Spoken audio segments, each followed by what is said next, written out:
guys and girls, and welcome to episode 138 of the FReality Podcast, the #1 virtual reality gaming podcast available on the interwebs. We hope you're all having a nice weekend despite the lockdown, but we've got an epic show lined up for you today. In the news, we're going to be discussing fresh rumors from Bloomberg about the next generation Oculus Quest. Very, very juicy indeed.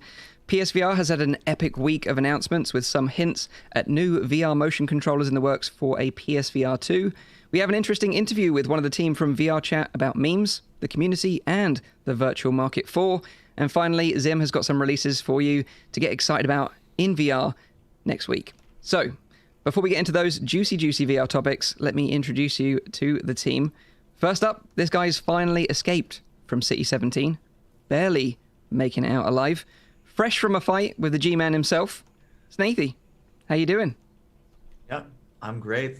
I'm actually a little bit sad that my series of Half-Life Alyx is over. Although I'm also excited, of course, for the upcoming game. But I thought you meant that you'd be able to play something else for a change.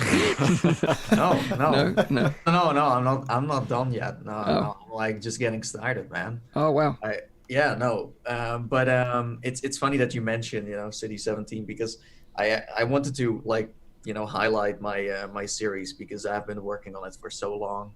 Now, of course, everyone has played Half-Life Alyx by now, but the reason why I'm done just now on video is because I did a cinematic series, and that means that I played a game in a way where it's nice to watch, like it's a movie, and that results into, let's say, the way I move in the game. I'm not, playing the game casually. It's more like, keeping in mind that there are viewers, that there are people watching it, so it's easy to see what's going on, right?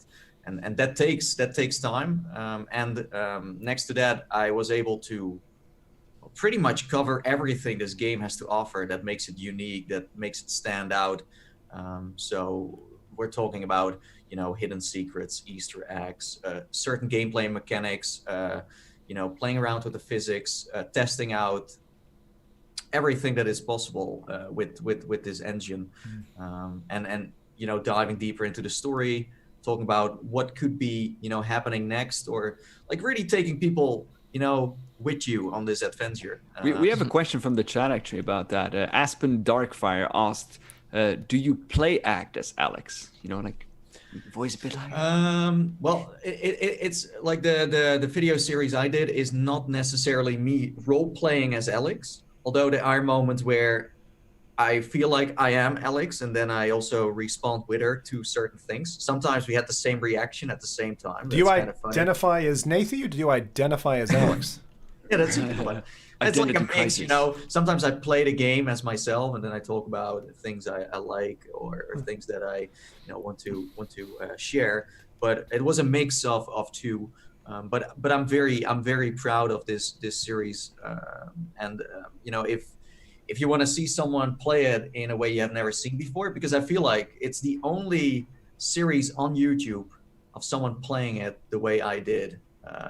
Because and I understand, you want to play it casually, you want to enjoy the game, you don't want to, think about where your head goes and where your hands are, and how your aim is and things like that. But with mine, it was all super duper important. And that's also the reason why I, could go on this podcast about Half-Life Alyx forever, because all the ins and the outs, because you want to make sure you don't miss anything, right? So and the game really lends itself to that as well. If you remember the trailers, they were so cinematic, and they actually used special constructions in order to keep the head movement as smooth as possible, which is kind of neat that these kind of trailers are now being made in virtual reality. Yeah. So and the way you kind of played it was like choreographed, like a you planned everything out. You want to pull the door open and catch the grenade through the door window, and those cinematic set piece moments, were difficult. And having, understanding how you played it that way is difficult because you have to reset the scene every time if you get it wrong. And that's what people don't see, of course. They just see the final slick production, you know? I can tell you one moment where it took me like ages to get that right. Was like, so, you know, after a while you have done things the same way, and then you're like, how can we spice it up, right? So, for example, I just waited out head crabs while they were jumping at me, and then shooting them right at the, you know, the moment it was about to, like, you know, grab my face, and then like shoot it in half. But then the next moment is like, can I maybe also, you know, use a chair to, you know, tame a head crab and throw it through the window? Well, that's stuff that takes like ages to do. Or where you have an ammo crate and you want to destroy it and then loot the ammo, but you could just do it the way everyone did it, right? Just throw it, grab your stuff, or shoot it, done. But I was like, what if I just throw it in the air and then shoot it? And then there are like 2 clips in there, and I catch them with both hands. But it's like stuff that takes me like 30 minutes to do. Yeah, because of course. you know, there's always something in the way. So yeah, I can totally recommend, you know, this series. And you know, if you have played the game, then it's very enjoyable. It's very cool to watch, and you're gonna learn a lot of new things as well. I think as well, like, traditional YouTube content creators won't necessarily understand that extra layer of creativity that you can input into a video when you're playing a VR title, because it really is your body movements compared to like someone else's that you're just controlling through a keyboard and mouse. So you can really inject a lot of your own personality into that content, you know? That's true. So, And for me, this series was like to document the future of gaming. This is like a major title we're never gonna forget. This was the one Half-Life VR game that we all were waiting for. Of course, there will be more, but this was the first one, and I think that's special and should be celebrated. And that's why I documented it from start to finish. And I just appreciated everything from it, you know, from the story to the visuals, gameplay, audio, everything. And also thank Valve at the end for, you know, pushing us to the next level, for, you know, bringing us closer to VR going mainstream, because we have said this many times before, we should be so happy that Valve is on board. Yeah. So before we move on, how many hours have you got logged into Half-Life Alyx now? I think I have 140, but now since I have, you know, finished the campaign and also played some mods, I can now also do other things with Half-Life. So you're going to see more Half-Life on my YouTube channel for sure. There are so many cool mods, you know, you have like Brad Lynch's Crash Course, for example, that I want to cover. There are so many cool things that you can get. And I'm sure you mentioned it last time that there is a website where you can go for mods. Yeah.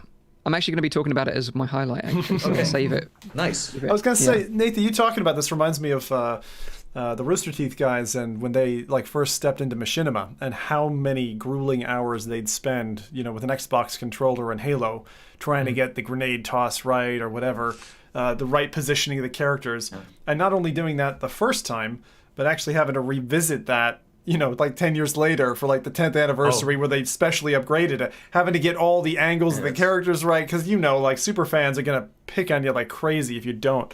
But I found that very interesting, but it's multiplied now. And that's the point Mike was making. Like, you can do anything. I remember we had a chat about this, Mike, when we first met.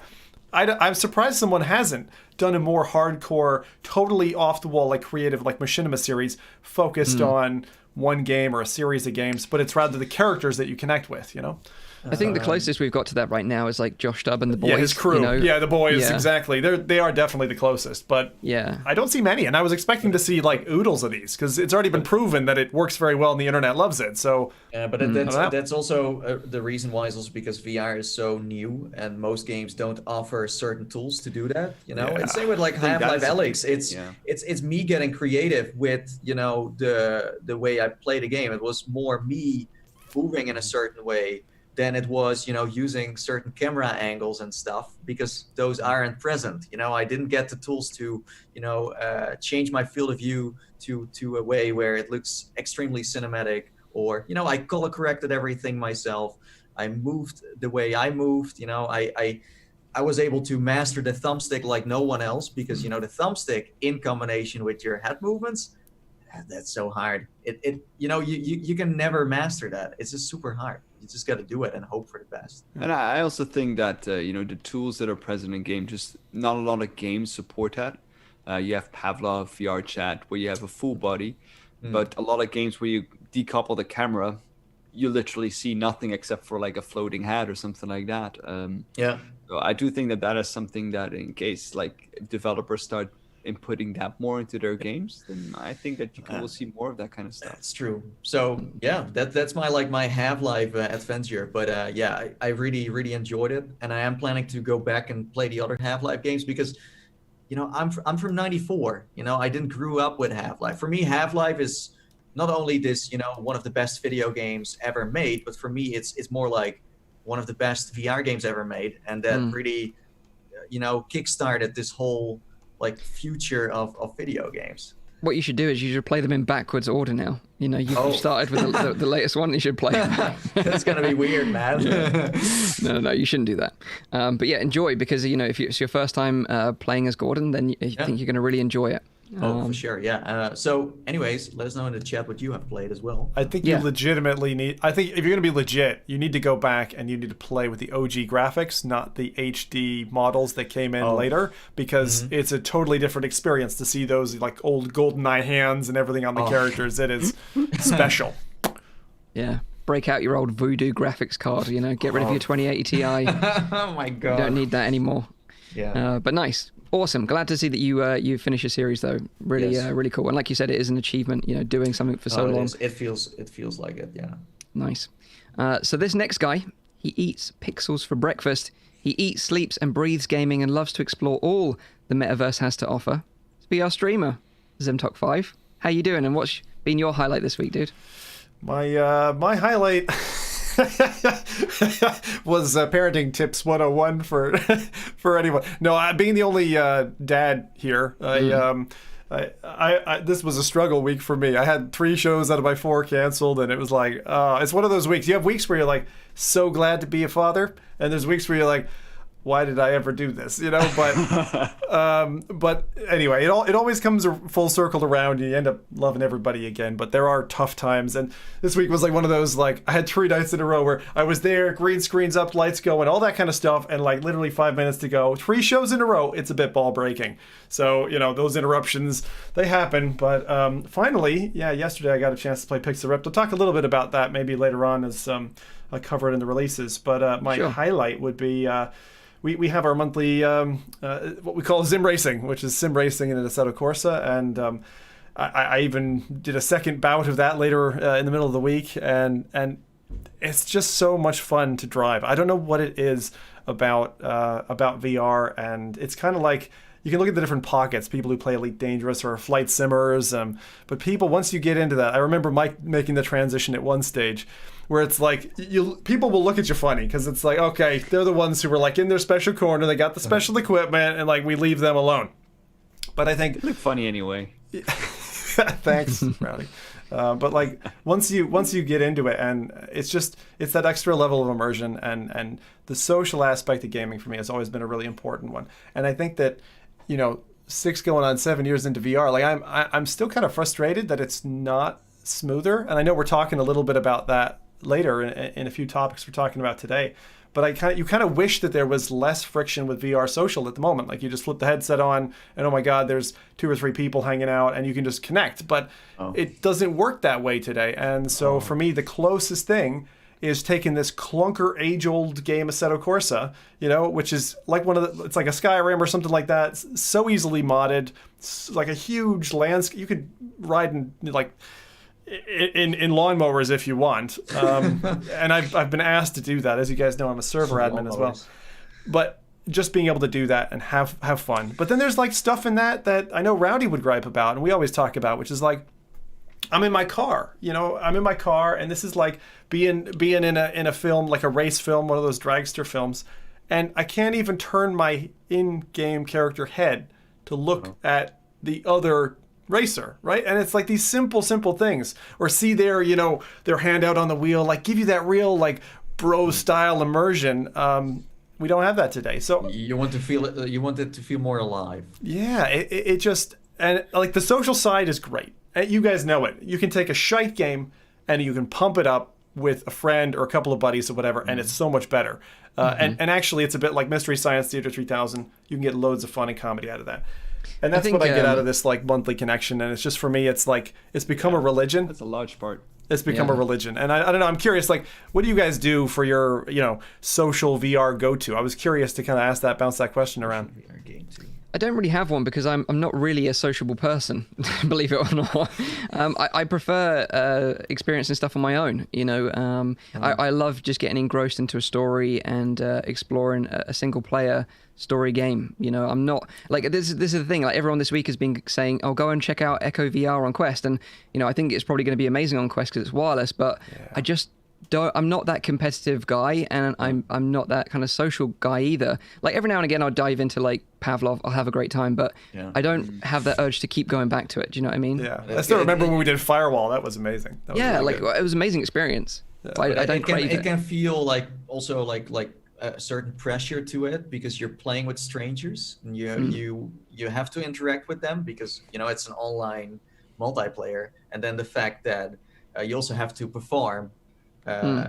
That's like two things that you have to spin around all the time in your brain. Well, as you said, like if you invite Zim, it's way more chill because you know him. It's like I can just be myself to a certain degree. I feel like if you are playing on a high difficulty or whatever, you got to kind of step up your and that is Echo actually. You step like into Echo, sweaty hands, here we freaking go. It's like walking down to the Bronx, right? And just like saying to some of the dudes and being like, "Hey, can I get in on the next basketball game, lads?" And they just like look at you, long drawn look. And you're like, "Uh-oh, I know what I'm in for."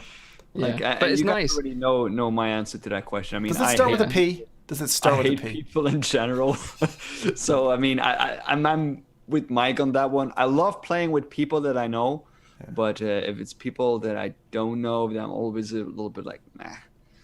I don't really find it that much fun. YouTubers. But it's nice. It's nice you've got that sanctuary though that you can always keep going back to. You know that you know what to expect. You have your regular people in there. It's a weekly hangout. You've been doing it for so long now, so it's nice that you've got it. But I gotta say, there is a guilt factor to it. I'll tell you why. VR came along, and at the time, I was running a gaming community called Spider, and I was like, guys, don't worry. VR and the streaming thing, like, you guys mean more to me than VR. Fast forward 5 or 6 years later, community's dead. I am to shame. But there are still remnants, and as you say, I like that. It's a nice respite from everything else. Nice.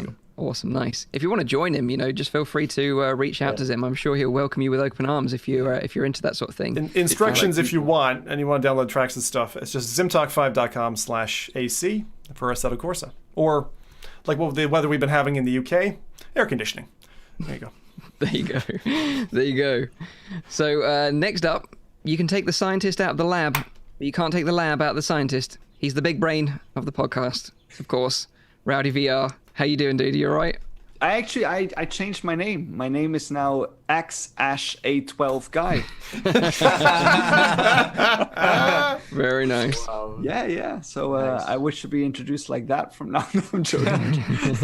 Oh my God. No, I'm doing all right. I actually had a pretty good week. The sun has been shining. It's been very warm here. Temperatures have been rising, and I'm enjoying it because it probably won't last when I finally reach Canada. But I did manage to book a flight this week, and that was sadly enough my highlight. The highlight is the game that you played with the lady from Canadian Airs to try and get a flight. Yeah. the back and forth emailing and calling.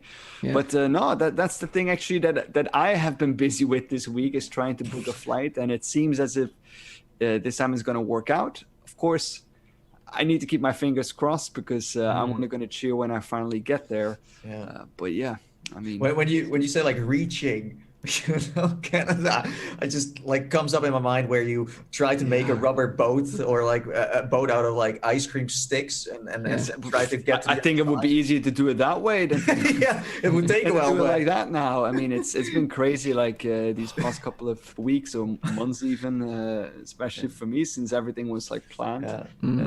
But I mean, I'm not complaining. I'm very comfortable. My new little cave studio. It looks nice. Yeah. Yeah, I'm actually gonna miss it when you move. I think it looks great. Yeah. You're just gonna have to screenshot it and use a green screen in future. Yeah. So out of 10, if you was to rate, Real Life Simulator 2020, how would you rate it so far? I'd say you have to go back to the drawing board. Okay.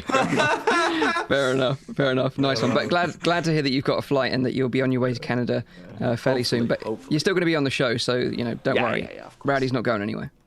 So my name is Mike, host of the show from Virtual Reality Oasis. But before we get into what I played this week and my highlight, let's pass over to the chat and see what they've been up to.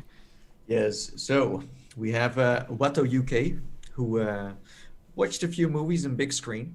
Also, what you can do in big screen is watch us. It's also like a movie. Oh, nice segue. It's like a real life soap kind of thing, right? Sometimes it can who's be. sleeping with who? Wait, hang on. I don't know. Oh man, This is not good. Yeah. So then we have VRChat VR, who played Puzzling Places on SideQuest, and more No Man's Sky. Yeah, it's still, No Man's Sky is still very popular. Oh, yeah. And we have Zipon, who has been playing around with Gravity Sketch on Quest. It's like everything can be played on Quest. It's like I should just be saying, they played it and it's all on Quest. Done. That's it. But we also have Johnny Wells, who played Echo VR, and of course Pavlov. Then we have Microflash, who played the same game as Rowdy, the VR live simulator. Very interesting. Let us know what you think of your version of it. And then we have, is it like Michaely VR? It's like a version of Mike, but then different. Interesting. So he or she jumped into Ancient Dungeon VR. Beta's taking over my life. And Alex still. Nice. Okay. That was a good suggestion from last week, that was. Yeah. No, I think so. I can't wait till that goes full. I can't wait. It's on itch, by the way, Ancient Dungeon VR, for those who want to look for something nice and indie. And free, obviously, for now. Yeah, it's free. For now. For now, yeah. So play it very quickly before it isn't free anymore. And then last but not least, we have Gaming Science Teacher, who checked out Jurassic World Blue, which just came out to the Quest. And that's great because, it's from Felix and Paul Studios. You all know I love this studio. And they brought some other 360s too. They make like the best 360s ever. They look great. So yeah, definitely check them out. And also free, by the way. And she also played 11 table tennis with family members. Nice. Yeah, that's I actually met Felix and Paul at OC6. Yeah, I bumped into them randomly. That was surreal. Really surreal. Yeah, I love their stuff. Yeah. Are they like moment. Penn and Teller or something? Like, is one like really short, one really tall? And that was the thing. I was like, "Are you Felix or are you Paul?" No, it's like a studio. Which one has the camel again? I can't. They were super nice. So let me talk about my highlight this week. And Nathan kind of touched on it briefly with what he played. And it's actually a mod of Half-Life Alyx, and it's called Crash Course. Now, this is a single-player mod created by friend of the channel, Sadly But Bradley. And this is one of the first story mods we've seen, so it's pretty impressive, especially when you consider that the official tools haven't been released by Valve yet. But people are making single-player story content, which is incredible. And this is one of the first ones. So in this mod, you play the role of an underground biologist studying Zen creatures for the purpose of helping the Resistance. That's probably what I would do. Yeah. Wait, name of this is Crash Course, Mike? Yeah. Crash Course. Yeah. Fucking hell, it's a Left 4 Dead name. Sorry. So the Combine have found out about your deeds. They're knocking at your door, trying to stop what you're up to, and your objective is to escape the war-torn area filled with creatures and Combine soldiers. Now, the mod itself probably takes about half an hour, I would say, to finish. So sort of half an hour more single-player sort of story content.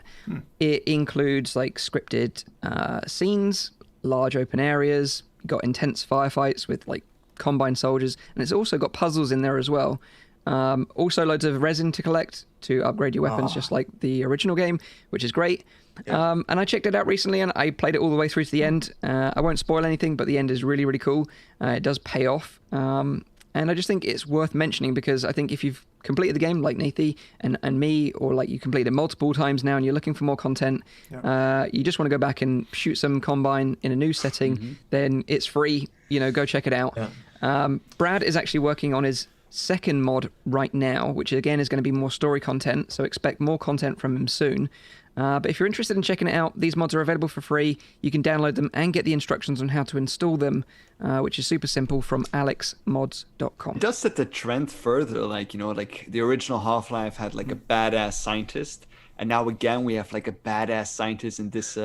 Scientists do pretty well in Half-Life, I have to say. I do have a question though. Like when you say story mode, like I'm trying to imagine how that kind of works in a mod. Is that through things that you find, like papers, or is there actually like I was thinking the same. Voice, is it or is there breathy voiceovers from Sadly But Bradley? Because I kind of it's a little erotic then. No breathy voiceovers and no like scripted event, like no scripts or anything that you can read or paper that you can read the story. It's just set up from like the page that you download the mod from, and obviously when you play it, you understand why things are here. Yeah, like the story. Okay, I get it.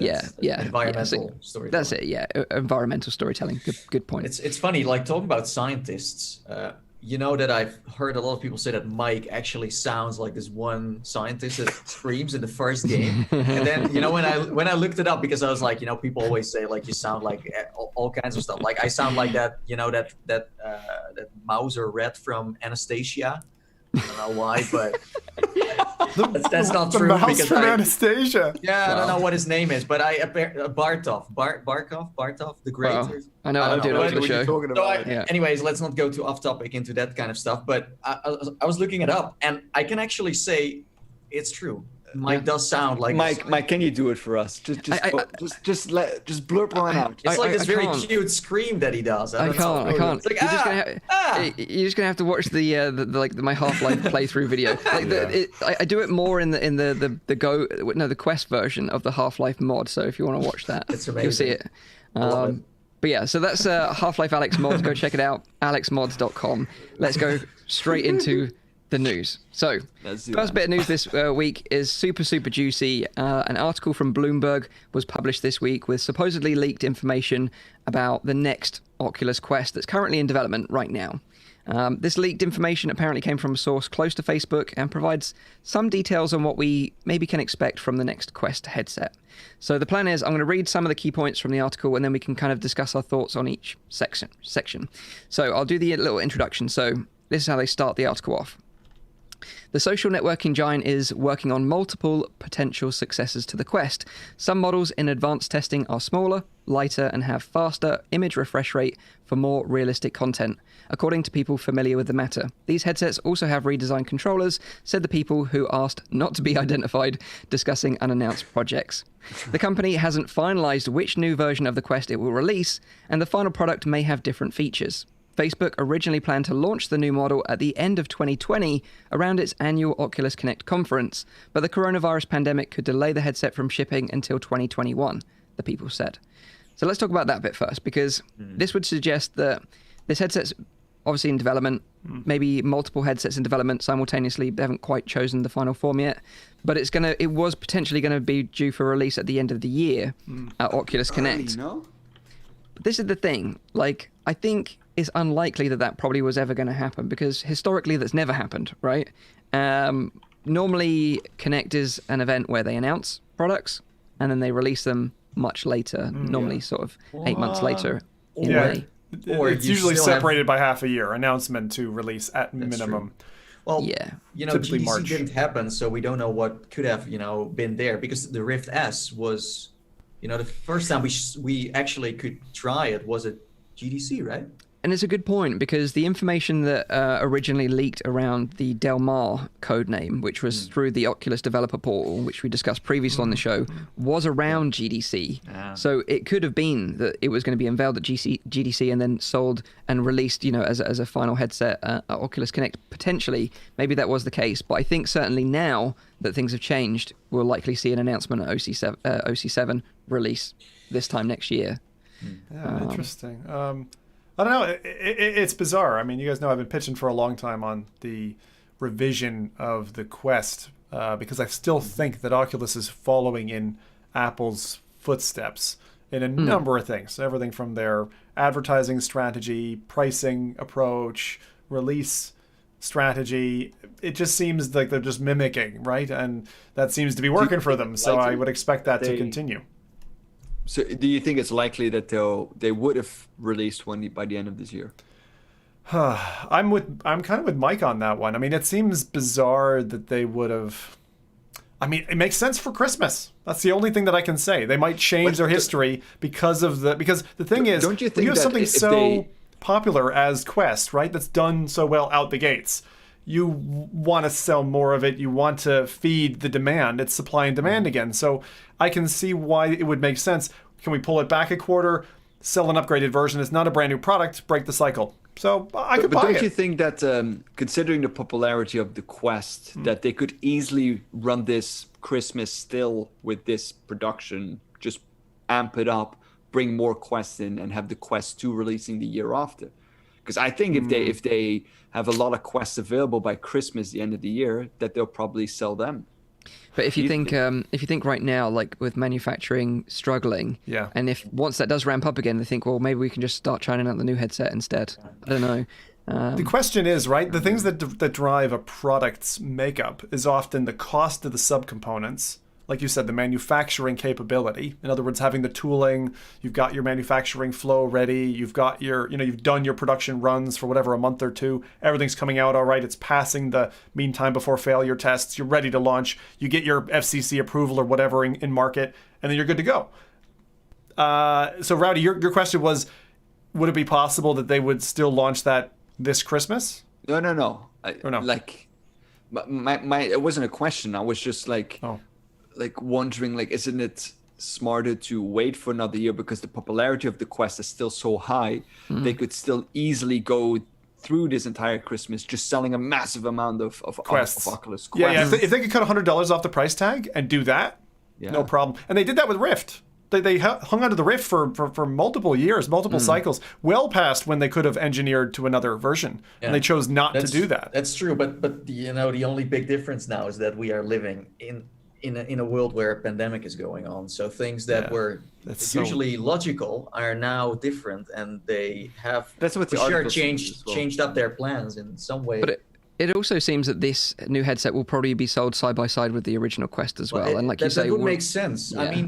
I mean, what I think this new Quest is going to be is like a revised version, but not like a completely like we saw with the Rift CV1, and then we got the Rift S. The Rift S is like an enhanced version of the Rift. It's not crazy next gen, but it's still in the line above. And I think the new Quest is gonna be the big brother of, but not a new family member. That makes sense. So it would be a Quest S. Yeah, and that could make sense when I sort of read out some more. Because they don't have to. They don't have to yet. It's not like the Quest is not like ancient in any way.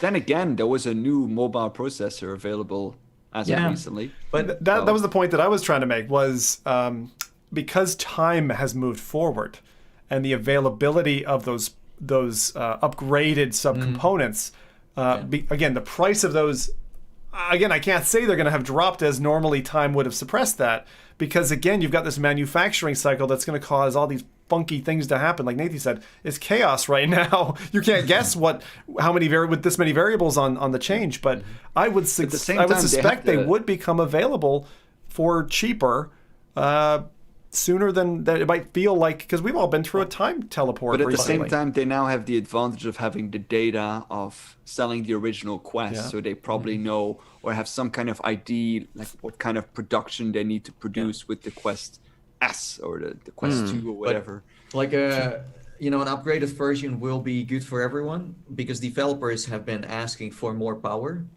We as consumers have been asking for better comfort. I think that's what it comes down to. I'm fine with its resolution. I'm fine with its frame rate, everything of that. I don't mind.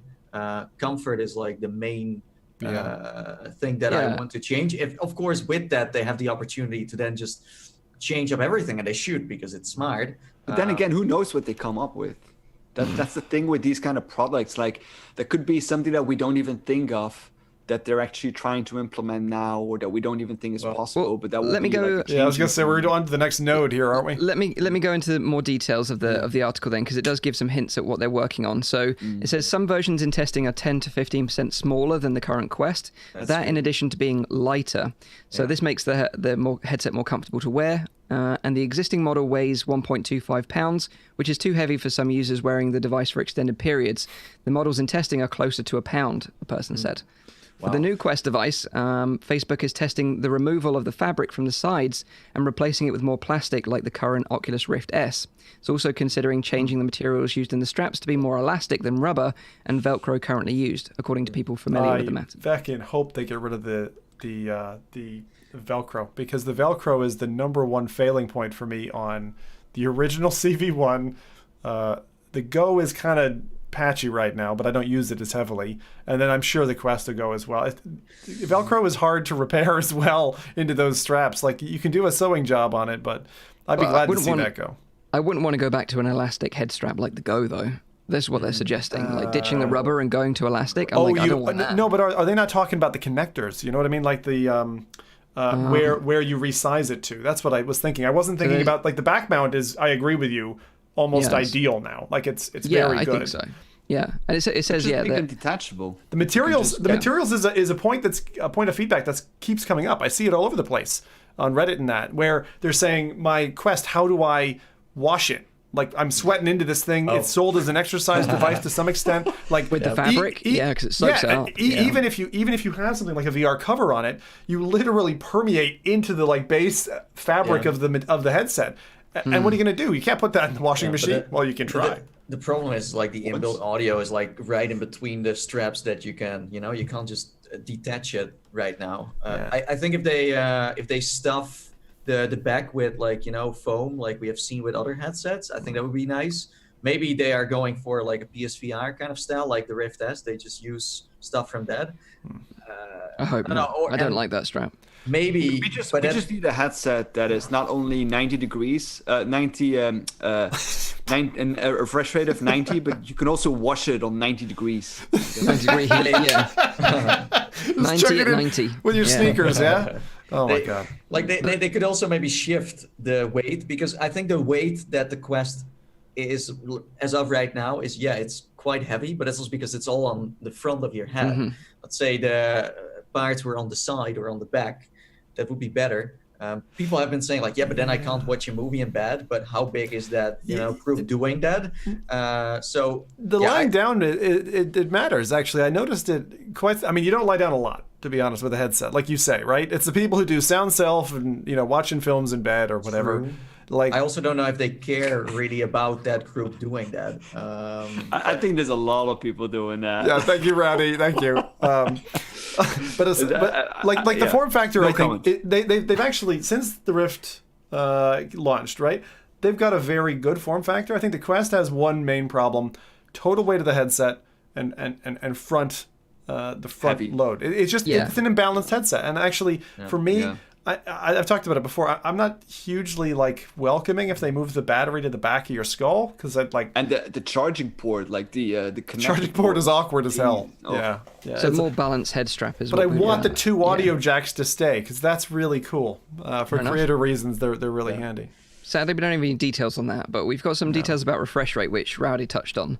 So they say that the updated refresh rate of the new Quest VR headset is at least 90 Hz, up from the current model's 60 Hz for movies, 72 Hz for most VR tasks, making video games and video appear smoother. The company is testing some Quests with screens capable of displaying up to 120 Hz, but the company could cap this at 90 Hz to preserve battery life. Wasn't the reason for the original refresh rate, didn't it have to do something with the processor?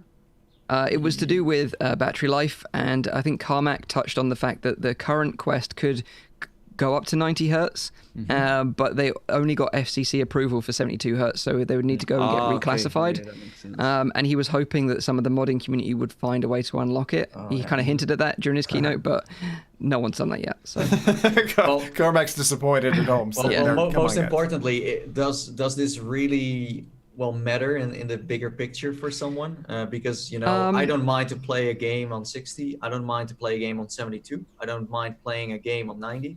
No, I don't think, like, I touched on this in my video about this as well. Like, between 72, 80, and 90, there's very little difference. And I think Rowdy did a whole discussion about, like, refresh rates and how we perceive refresh rates in the headset. But when you do get to 120 and 144 with the Valve Index, certainly you do start to notice it more, and things do become a lot smoother. A little bit, yeah. But what I was kind of thinking was... double the frame rate, of course. But again, like, when you go from 140 to 160... you might notice a small difference, but it's not going to be the same as being between 60 and 90 or 60 and 80 for that.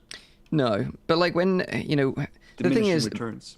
Yeah, and battery life is an issue. When you're running a panel at 120 hertz the whole time, you're eating away at battery life there. So what I was kind of thinking was, and I touched on this in my video as well, was maybe that the standalone version of the Quest will run at 90, but maybe if you use Oculus Link to connect it to a PC, then it can boost up to 120 if the panels are capable of that. That's a really sensible approach to it as well, design-wise, because I think, again, battery life for me is probably going to be, again, if I think about my 2-hour, Oculus Go, the difference with it being a 3-hour almost Oculus Quest for gaming, like that's a big step. That's a material comfort step in terms of how long I want to be playing. If they could extend that to 4 hours at some point, it'd be great. But even for this revision, I'd accept still the 2 hours 45 or 3 hours. Like that's fine. But I think what you guys said as well, like in terms of resolution, I'm happy with it because, it's 1600 by 1440 pixels per eye, which is the same as the Valve Index offers. Of course, the processor of the Quest is the limiting factor here. It can't push like super nice graphics, but like the Index can because it's connected to a PC, of course. Yeah. But the resolution is there. That's fine. It's a trade-off. Like you have to. I mean, when you're asking for something, you're giving something away, and that's what a lot of people don't realize. Like I remember back in the day, you're like, "Oh, I'm going to run Quake at the best resolution with this massive monitor," and then your video card's like, "I can't do it." I remember playing. I think it was GTA 4 when it launched at like 640 by 480 because my graphics card hadn't, couldn't quite do it. And that's what people have to realize. You're working still off a mobile processor. This game looks so beautiful at 2 frames per second. I'm with you. Like keep the resolution, keep the frame rate. Actually, I'd be fine with 80. I'm not like Nathan. I'm not comfortable with 60. But going to the 144 or 120. It's not needed for a mobile headset, in my opinion, because the benefit that you get from not being tethered and not being able to drive that power into the headset, that wireless, I mean, that's a game changer. Being able to spin around. So at this point, we've got 10 to 15% lighter, no fabric on the outside, New Balance headset, 90 hertz refresh rate, standalone mode. I do want to comment one thing on the thing that Zim just said, because I saw that Nimsoni also said it in the chat, that it's not only about like the perceived flicker or the perceived like hertz that you get, but it's also, if you remember from the discussion I did back then, the higher your refresh rate goes, the more natural kind of motion you will get, because of course when we look with your eyes, you have a certain like unlimited refresh rate, of course, because there's no refresh rate, and the closer we get to like 1,000 or plus thousands hertz kind of screens, not interpolated of course, but actually frames per second, the more natural the movement will be. And I think that's something that is important as well. Of course, there's not a single graphics card out there that can run that on. No, it's ultimately where you want to go. The goal that where we want to go to. I'm having a flash forward here of like 80-year-old Mike in the care home going, you kids don't understand. We're running 1,000 frames per second, running 72 hertz back in the day. I'm not joking. That is going to be a Game Boy moment where you look back and you go, that's a plastic brick with no backlit screen. You're going to be like, how the hell did you put that thing in front of your face and have any enjoyable entertainment whatsoever? But very curious in what time capsule this podcast is gonna end, but okay. Yeah, put me on ice now. I was gonna say one other thing, just to comment, was the fabric change. Like, as much as I like a wipe down surface, I think it's more important to have thermal dissipation passively than having like fans, the noise in the headset and whatever. So for me, actually, although the cloth exterior is a problem for cleaning, I still prefer it over plastic. For that reason, it lets heat out. I think as well, it offers it like a premium look and feel as well. It feels nice initially until your not that you genetics care when get into it. it. No, I'm not gonna miss it. So the other bits of the article suggest that the new headsets will have an IPD adjuster, which we all think should stay anyway. I think we can all agree on that. Nice. This is where things get kind of interesting because they talk about redesigned controllers, and this was kind of touched on when the Del Mar leak happened from the Oculus developer portal, because they suggested that new controllers were in the works, codenamed Jedi, right? So they say that Facebook is also working on a redesigned controller that is more comfortable and fixes a problem with the existing controller, which has a battery cover that sometimes slides off. Yeah. The new controller will be compatible with the current Quest, people said.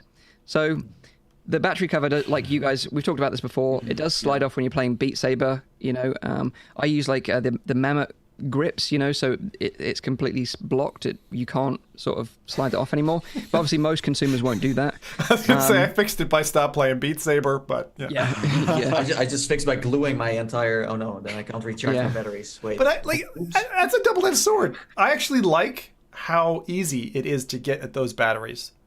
And I don't play and because I don't play Beat Saber, every other game is fine. It's just a Beat Saber problem for me. The original CV1 controllers again had a magnetic slide, but they didn't slide off as much as these ones did. No. Ooh, no. Yeah, I agree with you. But remember, we pointed it out when we all tried the Quest first with Beat Saber. It's like, this is a problem. This is the one hardware problem. Yeah. But just like the Quest, the controllers could be a revised version, lightly. Yes. Or completely, because Jedi sounds like this next level thing they're going to do later. I feel like they could, of course, fix the battery, part. They could maybe make it even lighter, but I feel like the controllers were kind of, I don't know if they want to change that, but I felt they were kind of small for my hands, at least. Mm-hmm. They could have been a little bit bigger to like one size fits all, but sure. I don't know. But I think it's too early for completely new, almost like kind of the index controller side of like things. I would like that personally. I think if they're going to redesign them, totally, add some more sensors into the grip, and have comparable experience with what Valve are offering. So you mean like keep the kind of similar construct of the controller, but have it, instead of just having the capacitive sensor on the top bit, have it on the sides as well? Yeah, for maybe a make grip. the battery door a bit weightier and solve that problem. That's not mentioned in the article, by the way. That's just something that I personally would like. But does it make sense to start doing that now and roll that out for maybe not? Maybe not. I gotta guess though on that Jedi thing. Go for it. I think the Jedi thing is again, where does your mind go? Force powers, using the Force, this whole kind of thing. It's hands as controllers. It's got to be what the Jedi thing is. It's got to be. I still think that this controller is something like you can do with the Valve Index. You can let it go and it won't go anywhere. Well, that's the feeling I have, but that's where that is the case. But I think they're gonna. They've already said this on stage. They're gonna move away eventually from controllers in your hands to just using your hands. And some of the stuff that's out there now is like pretty impressive. I never want to let go of controllers. I agree. Buttons, gamers, we won't. I agree, because analog stick and buttons, we're so comfortable with that. It's like a step by step. Valve Index controls is like hands-free gaming, because you don't have to hold them. They're like, this is like 80-year-old Mike coming out again. Don't take my controllers away from me. You sound like the Half-Life scientist. Yeah. There you go, came out. But one thing I thought was interesting here was that the controllers will be backwards compatible. So, if you have an original Quest or you have an original Rift S, because the controllers work on both, that you'll be able to upgrade the controllers to the new ones when they release. That kind of seems like a small bump, though, right? Because the communication technology from this to the Quest isn't changing. The throughput need for bandwidth isn't changing. So, swap away. That makes total sense. Cool. Yeah. And then the last bit of the article suggests that the headsets in testing have 4 external cameras, just like what we have with Quest now, versus 5 on the Rift S, 6 degrees of freedom, which lets users look around in any direction, walk through virtual space as they would in reality, and the new model will also still support the Oculus Link, a cable that lets users connect the headset to a PC for improved performance. I was hoping, and it depends on how expensive the headset becomes, because the more you add, the more expensive it gets. Of course, we have Facebook selling this under the price, so that's nice. But I was maybe hoping for 2 extra cameras that will give you like an RGB see-through instead of this, black and white one, where you can have this AR kind of like experience. Wait. Mm-hmm. How does stepping from 4 to 6 give you RGB? I thought the cameras themselves were black and white essentially. He's just saying 2 additional RGB cameras on the front plate in the middle, like the Vive Pro looks like, for example. With the two in the middle. Okay. They're just pass-through cameras, where the others are tracking cameras. And what was the application you wanted that for, Nathie?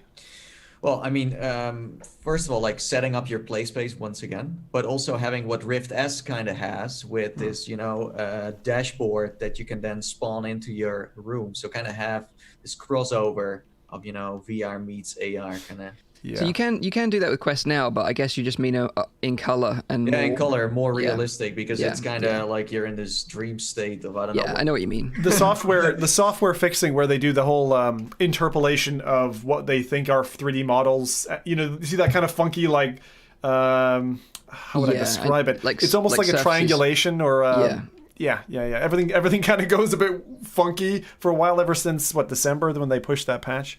But it's more the black and white thing you're talking about, Nathie, isn't it? It's like you want to see color. Exactly, and more like higher resolution as well. Yeah, it's needed. It's needed. But what Mike just all shared, what for me it feels like is that everything that made the Rift as unique gets sucked out of its soul, put into this new Quest, and that's just it. Like that's the headset that they're gonna sell.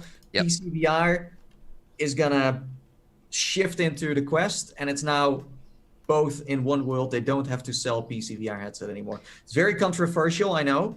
Yeah. But that's kind of what I think. Yeah. And we have also already seen that, the link cable, of course, the hand tracking that was only something that you could try on Quest. Content-wise, Quest is winning the most. Like I feel like Rift S is barely spoken about by Oculus but at the same time, I don't believe that Facebook, even though they make less money off the Quest, is going to give up that share of the market.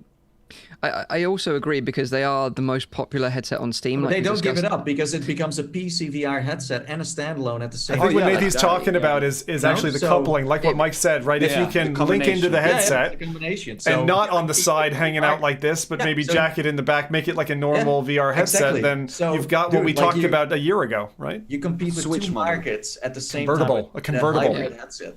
Convertible. Yeah, but I think you've got a point there, and certainly when I've mentioned this on Twitter, a lot of people from the industry seem to suggest that that's the way forward. One headset to rule them all that does both standalone and PCVR, and it also does anyone disagree with that? I don't think so. Not from what I see. I think most people think it's a great idea, because also it prevents the market confusion. If you're a newcomer to VR and you're like, well, which headset do I buy? Right. And then you get into this whole debate of which is better for you, the Rift S or the Quest, and it gets into a complete minefield. Whereas if you just say, well, this is the headset I'd recommend, it does both. The Vive Pro Ash XAE12, that one? Yeah, exactly. The only people who have a problem with the Rift S disappearing or a PC VR headset is the people who want to go extremely high end. But there are enough other headsets out there you could buy. But if they manage to make a headset that can, do the high end gaming as well, and you can decouple but then that comes with a price, But I'm one of those people, like I want the really balls to the wall high end Oculus headset where it's got very focal displays, it's got all this like new technology packed into it, eyeball tracking, the whole shebang, and I'm happy to pay like $800, $900 for it, competitive with the Index. But we just know from what we've seen so far that the market for that headset isn't as big as the Quest. And I don't think Facebook will go that route. I do think that they want to make a headset for them all, to rule them all. The regular consumer is not the demanding and doesn't need a Valve Index and doesn't need a Vive Pro. It just needs a Quest. I think it's actually a smart strategy to do that from Facebook. If they would say, we make one headset that is what most people want, like the most people on the PC market and most people on the standalone market, and that leaves enough breathing space for other companies like Pimax, like the Valve Index, or like who want to develop a very specific high end, which might boost the business in that end again. The Oculus Link, they keep their market share, and there's enough breathing room for other companies. The Oculus Link software changed the whole market by itself, and I feel like other manufacturers have to step it up and maybe also look into making their headset, inside out, and make it work standalone and also a hybrid. Yeah, hybrid, because I feel like that's becoming the standard right now. Yeah. Where there's no place for let's say for a regular consumer to get a headset that you need to attach to a PC. Yeah.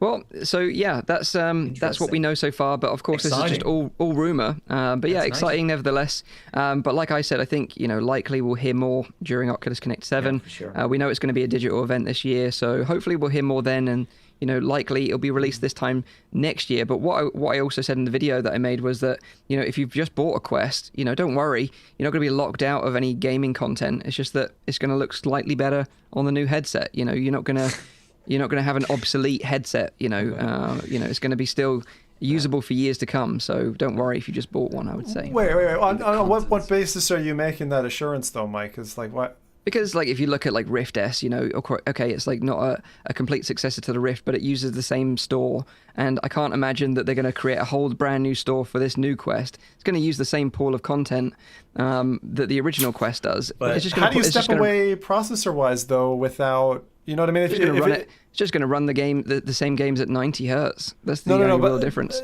But again, whether you're an indie developer or something else, if you've got extra headroom, doesn't matter if that's 20% extra headroom, and you use it, you're going to end up developing apps that are not able to run on the other headset. Yeah, but Oculus aren't going to allow you to do that. They're not going to allow you to cut half. So you think it's going to be like what PSVR did with the PlayStation 4 and PlayStation 4 Pro, where there was kind of an inherent limiter in terms of what was allowed through QA, and you could still play Skyrim if you wanted, or Blood and Truth on a PS4, but actually you are missing some fidelity from the other version. Yeah, I just think that this Quest will still use the same store that we've got now. It will just be lighter, more comfortable, and run at a higher refresh rate. I think that'll be the only difference. So I still think a lifespan of for a headset to have 2 to 4 years is decent. Yeah, I'd happily have a headset every 2 years, a new one. I wouldn't be surprised if they ended up in the market of of price value. I year. do think that makes sense. CV1 still works, by the way. You can still use it, and that's already a long time ago. Still a good headset, amazing audio. Yeah. Well, yeah. I don't want to go back to that one. Yeah, no, please. No, neither do I. But I like the audio. That's with every headset. In 4 years, I don't want to go back to my Index and don't want to go back to my first Quest that I ever owned. No. But at the price point that Facebook is selling the Quest, it does make sense to be releasing a headset every year. Yeah, let's put it this way: people are buying brand new iPhones at $1,200 every year. So I know it's a different market, but still, they'll be in colors every 2 years. I'm telling it, they'll be in colors available at some point. That's coming in. Yeah. That's absolutely coming. If the time is there and they have the data to kind of prove it, they're definitely gonna go into that market for sure. Well, that's the rumors. So just to round it up, lighter, more comfortable, balanced. New controllers, runs at 90 hertz. Potential has the to run at 120 hertz. And potentially was going to be due this year, but we think it's going to be pushed back to next year. So this time next year, you'll expect a new headset. Summary, it's better. My face, my eyeballs, and my especially this part of my head is going to appreciate this new headset like never before. I look forward to it. Yeah. So now let's get into some PSVR stuff, because it's been an epic week for PSVR owners, because I feel like they've been neglected for a little while now, so we should be happy. Epic comeback. So this week, we had an awesome surprise announcement on May the 4th, Star Wars Day, from the team at ILM X-Lab. And the team tweeted that Vader Immortal will be coming to PSVR this summer and will be available as a complete series, including all 3 episodes and the lightsaber dojos together as a bundle for the first time. Together as a bundle. That's what we wanted for Quest and Rift. That's what they get a bundle. Wow. That's what they're saying. That's what they're saying. I like. And I think this is great news for PSVR owners. Vader Immortal is a really nice series. It takes you to the fiery planet of Mustafar. You get to meet Vader face to face, which you've never done in virtual reality before, which is tall. He's really tall. He is. Broad shoulders, that fella, man. Very cool moment. I was just looking down at this man. I was like, where are you? He didn't have his room calibrated properly. But yeah, I think if you're a fan of Star Wars, it's a must-buy. I don't think you should miss out on this one. Personally, although I enjoyed my time with the series, the first episode was the best for me. Yeah. The novelty aspect as well. Yeah. You guys feel the same way about that? Yeah. But I actually think that because because we were kind of forced into experiencing them one at a time, we were allowed then to get choosy with them. It's the same way the movies came out for all the trilogies of Star Wars. But like together, glued together, I think it'll feel a little bit more like a Jedi Knight or something like one of those games. It should have always been bundled in the first place. Yeah. Or be one game. Yeah, interesting. Back then as well. I wonder how the PSVR fans will feel about that then as a complete experience. Less picky in the first place than we are. And I suppose Whoa. but you could play through it all in one go, whereas like you said, we had to experience it piecemeal. Whereas I think they were half an hour, 45 minutes each. About 45, I think. Yeah, so you could do it in a single session, and I think maybe that's probably the best way to enjoy it, I guess. I'm immediately just thinking price. Like, what are you going to charge for this? That's 20 quid? A good one. $25, I think. Yeah, okay. That's fair. Fair enough. So it's a Vader thing, and they made it for VR, so.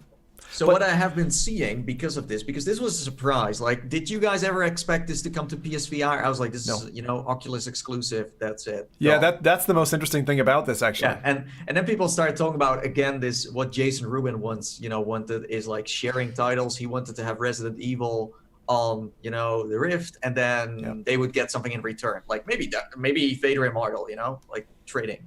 So now, like my dream, if I can suggest the title, Astrobot on Quest, please. Yes. Ooh, nice choice. I don't know, you guys like pick a game. Even though I'm not really a platformer kind of guy, but I'd like to hard see to resist, that Rowdy. Hard to resist. For me, it would be Blood and Truth. Yeah. Oh yeah. Yeah. Standout game. My favorite game last year. Already played that one. This is a tough question, guys. Firewall. So hang on. You're saying what you want to basically vacuum from PSVR. You have to trade. Yeah, trade. Yeah. Oh God. Honestly, I'll tell you what. I would give the PSVR folks From Other Suns.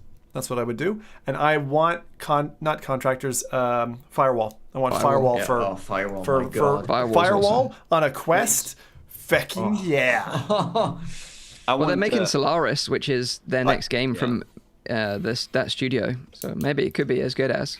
It probably will be tempted. I want Farpoint. Farpoint, yeah. Oh, nice choice. Great writing in that. Yeah. Good suggestions. But yeah, like, Vader Immortal, I think, people are going to really enjoy it. And it's just a question of now, if it's going to PSVR, when's it going to come to Steam? That's true. So this has been a timed exclusive then. Yeah, it seems so. That's the thing. It's really interesting that Oculus didn't either chose not to, or it was too expensive to hold on to the exclusive. I mean, huge brand. It makes sense. It makes sense because ILM has been on every stage, on every show, because this woman popped up at Oculus Connect announcing a game, and then a couple of months later she's at E3, and then a couple of months later she's at this. So ILM is always the highest bidder, and everyone below that just got to work with their standards. They have the Star Wars franchise, so who cares, right? We got a few great suggestions from the chat as well. We have Last of Us 2 VR edition for the Quest. Oh God! Yes, please. Resident Evil 7, of course. Yeah, of course. Yeah. Astrobot or Wipeout from Paradise Decay. Mapper says, I want Dreams on PC, VR, or Quest. That would be a really great Quest. Good suggestion. South Memphis says Blood and Truth for Defector. So it's a trade there. Yeah. That's the one I saw. Okay. Defector. Static, as I said, Static could also be so nice. Oh, yeah, Static is really good. Oh, Static is amazing. Oh, man. Yeah. But yeah, that's Vader Immortal coming to PSVR. We don't have a firm release date right now, but it's coming in summer, so expect it to drop over the next few months. But hopefully, if this sells well, then we can expect more content from the Star Wars franchise in virtual reality in the future. I certainly hope so. Anyway, so while we're on the subject of PSVR, let's talk about an article that Upload published this week that looks like next generation PSVR controllers, and this is really interesting because. This came from Sony's research lab. This actual information is genuine information from the lab that they shared on a study that they were doing. So this is kind of really in Rowdy's sort of area here, expertise.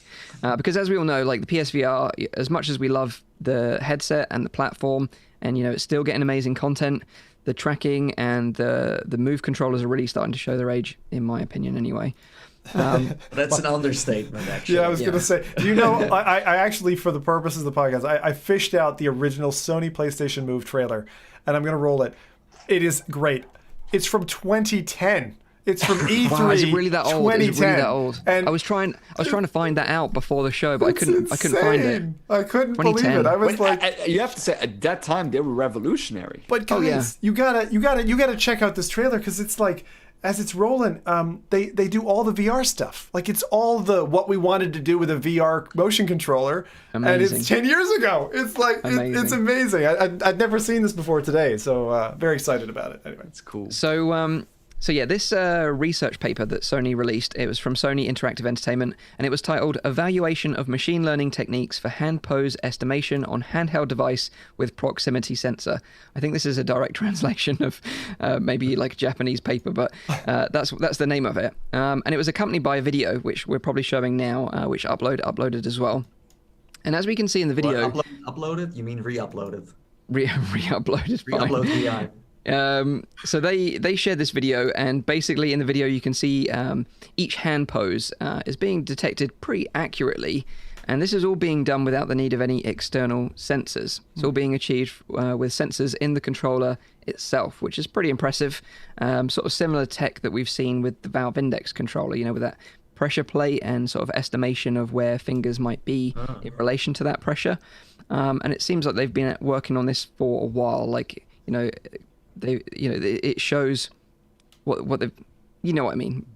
So, just for the record, this is in no way related to anything of my field. Like I know nothing about this. Rowdy's all about brains. No questions, please. Rowdy's all about the brains. If there's one thing that Rowdy knows, he knows what he has to do with those old school PSVR controllers. Huh? Hey now. I just bought a new set and I'm loving them. Oh, I didn't mean it. The audio listeners have no idea what I just did.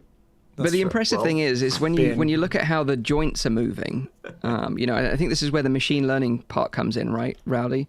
That it's working out the estimation of where the hand will roughly be based on... It's basically like the prediction model that they have in order to predict where the hand or the other fingers is at that point in time. Right.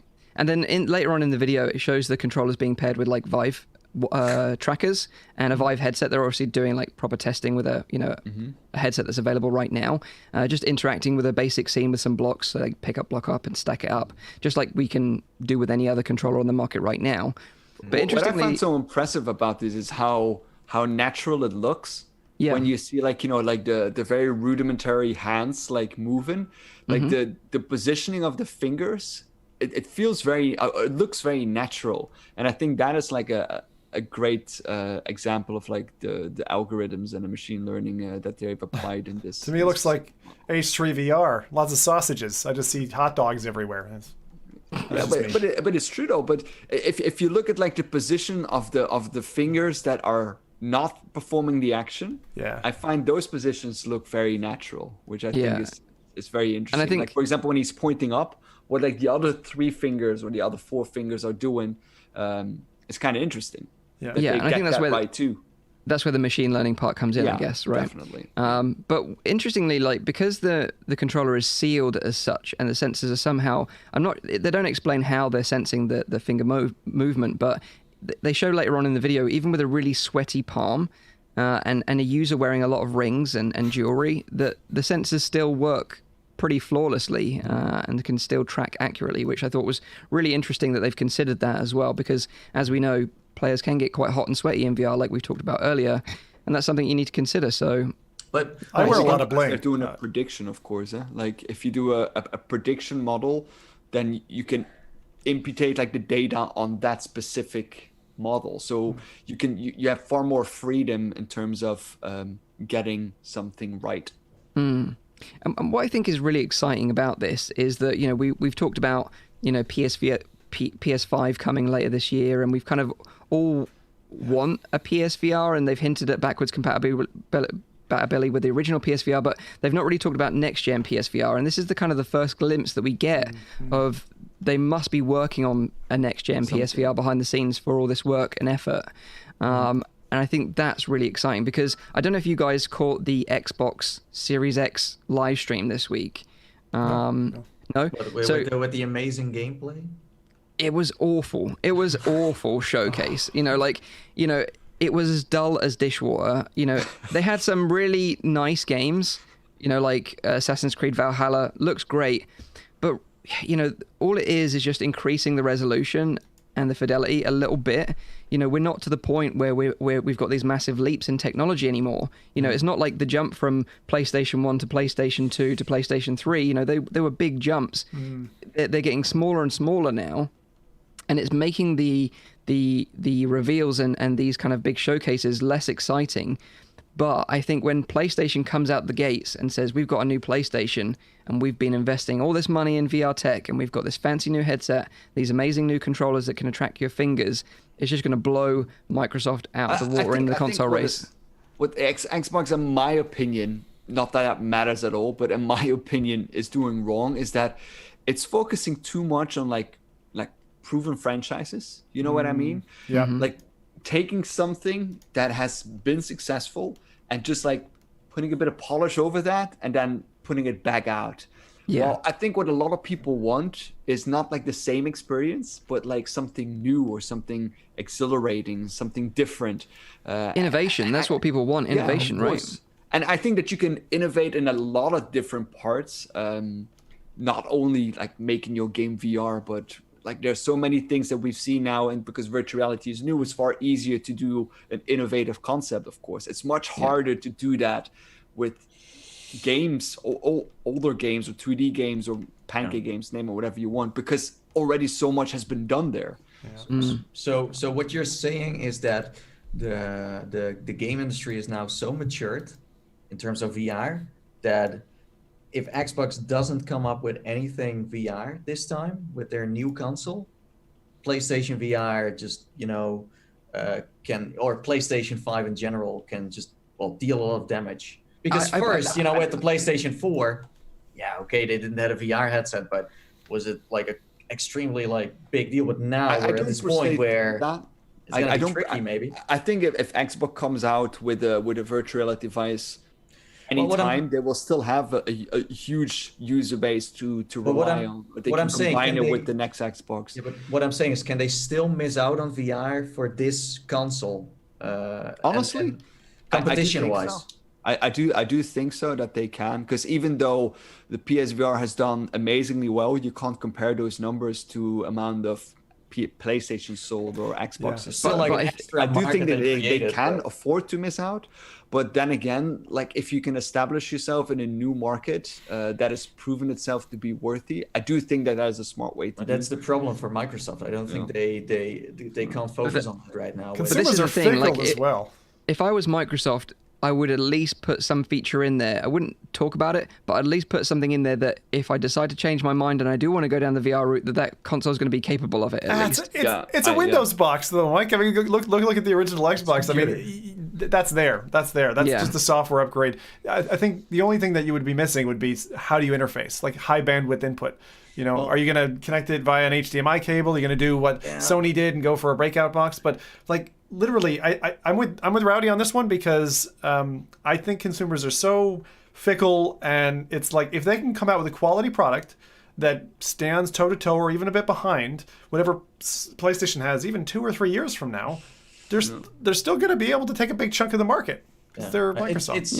It's not only the hardware; it's also the content. And PlayStation. Very good point. But buying all these, but that is a thing, yeah. Like Microsoft doesn't they kind of lost market there, Yeah. And they were famous, for Gears, for Halo, for. Yeah. But now it's what should I play? Well, PlayStation's this and that. But also, if you think about it from a consumer's perspective, with VR becoming more and more sort of broadly known about across the general public, that if you have one console that can do it and then one console that can't, I don't know. Will that be enough to sway consumers one way or another? I don't know. But personally, from my perspective, it would be. But I still think the main gamer buys it just to play Pancake, and the VR enthusiast that is still kind of like the group buys it just for the VR part of it. Yeah. And I think that's still a separate group at the moment, where a gamer's like, wow, I can also play when VR is more mainstream. I can also play VR on it. Yeah, let me just buy the all-in-one package. But right now, I still think people look at it in two different ways. Yeah, but I still think... Let's put it this way. Xbox is allowed not to release a virtual reality headset this year or with this generation as long as they make with the next generation, they force everyone to get one too. So if you buy like not the coming generation, but the generation of that, you automatically get like a virtual reality headset. That's tough though, Rowdy. They already did that with Kinect, and they fucked themselves over, unfortunately. So I still think that it's one of those once bitten, twice shy things for Microsoft, and it's why they've been like tepid at jumping into the pool with everyone else. But also you have to say, in business, as we've seen it with like HTC, for example, you can focus on a corner of the market and stay happily waiting in that pool. You don't have to necessarily get on board. So they must have spent so much money on Kinect, and that was a huge failure for them. And I suppose every time they mention VR in a board meeting, you can just imagine that someone says, we did that with Kinect. We're not making that mistake Microsoft again. are old. Like, it is a bunch of old dudes and ladies who've been in the game for like 30, 40 years, you know, who make these decisions. So the cheapest way for them to get into VR right now is making use out of their mixed reality platform. Absolutely, 100%. Just release the HoloLens together with the Xbox. Expensive. How much money, Rowdy? How much money for that? So one thing, $1,000. like more than that. Microsoft can do whatever they want with the Xbox One X. They can make it VR or not. I don't really care. All I care about from Microsoft is that they make Microsoft Flight Simulator compatible with VR, because I'm not even like a flight simulator fan, and I just want to spend my life flying planes because it looks so beautiful. I hope so. They certainly teased it anyway. And to credit Microsoft, Kinect is incredible. I love Kinect. Revolutionary back in the day. It got me, it actually, years before, it got me into VR. Like when I graduated, I was like, hey, buy myself a Wii. And the next step, of course, was Kinect. A Wii. Let's not talk about Milo, though. You know, the Milo thing. Oh my god!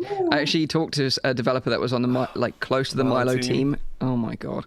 Anyway, but I think the biggest thing as well, like whenever I see these big discussions about PSVR next generation and Xbox not adopting VR, is that most gamers out there still don't understand what they're missing out on when it comes to virtual reality, and that is a big problem that for the industry. Down to marketing, that comes down to demoing, that comes down to buying certain content, buying certain studios.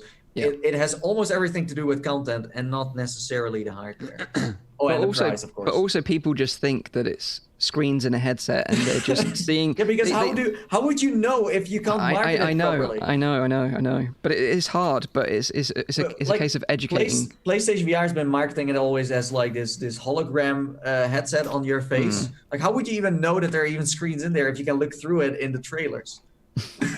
It's a good point. It's hard. It comes down to art on itself.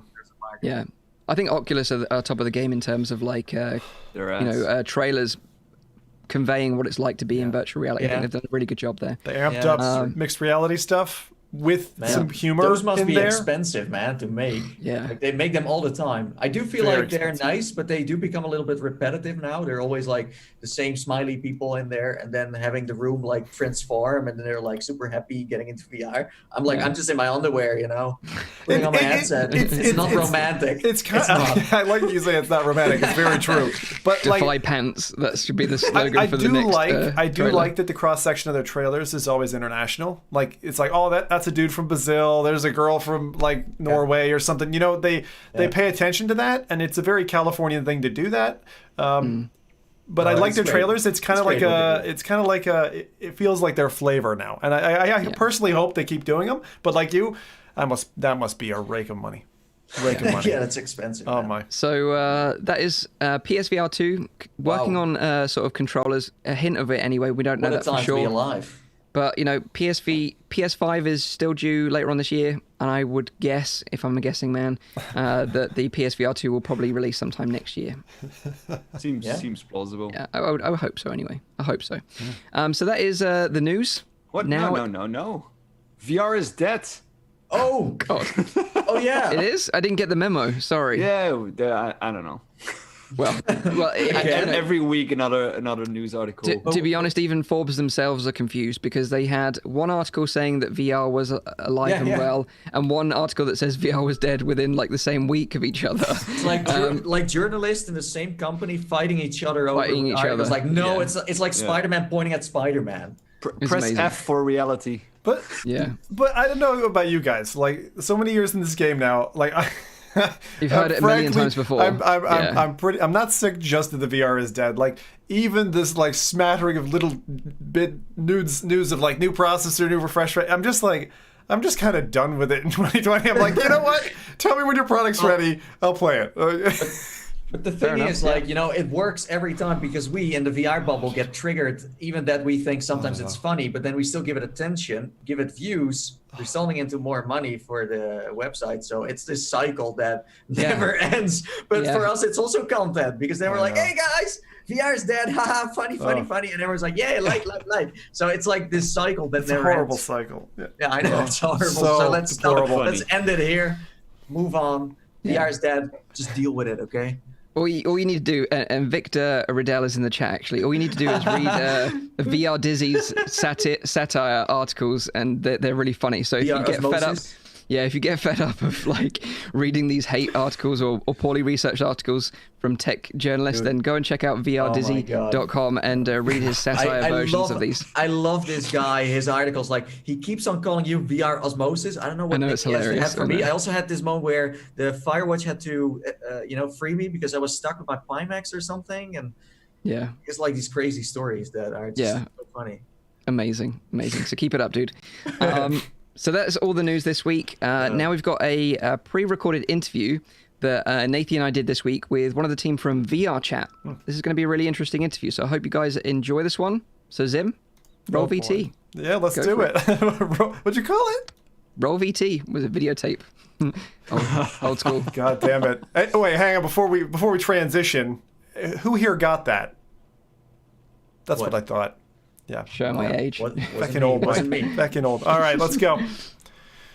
Okay, so this is another interesting interview for the FReality podcast because today we have a special guest coming to us live from the metaverse. He works on business development, community manager at VRChat. He's the self-proclaimed president of virtual reality.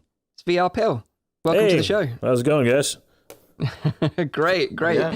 Thank you for joining us today. No worries. I'm actually coming you literally from the metaverse. I'm hanging out right now virtually in VRChat with some ducks in one of the new worlds called Udon Bird Sanctuary and feeding ducks as we talk. So, yeah.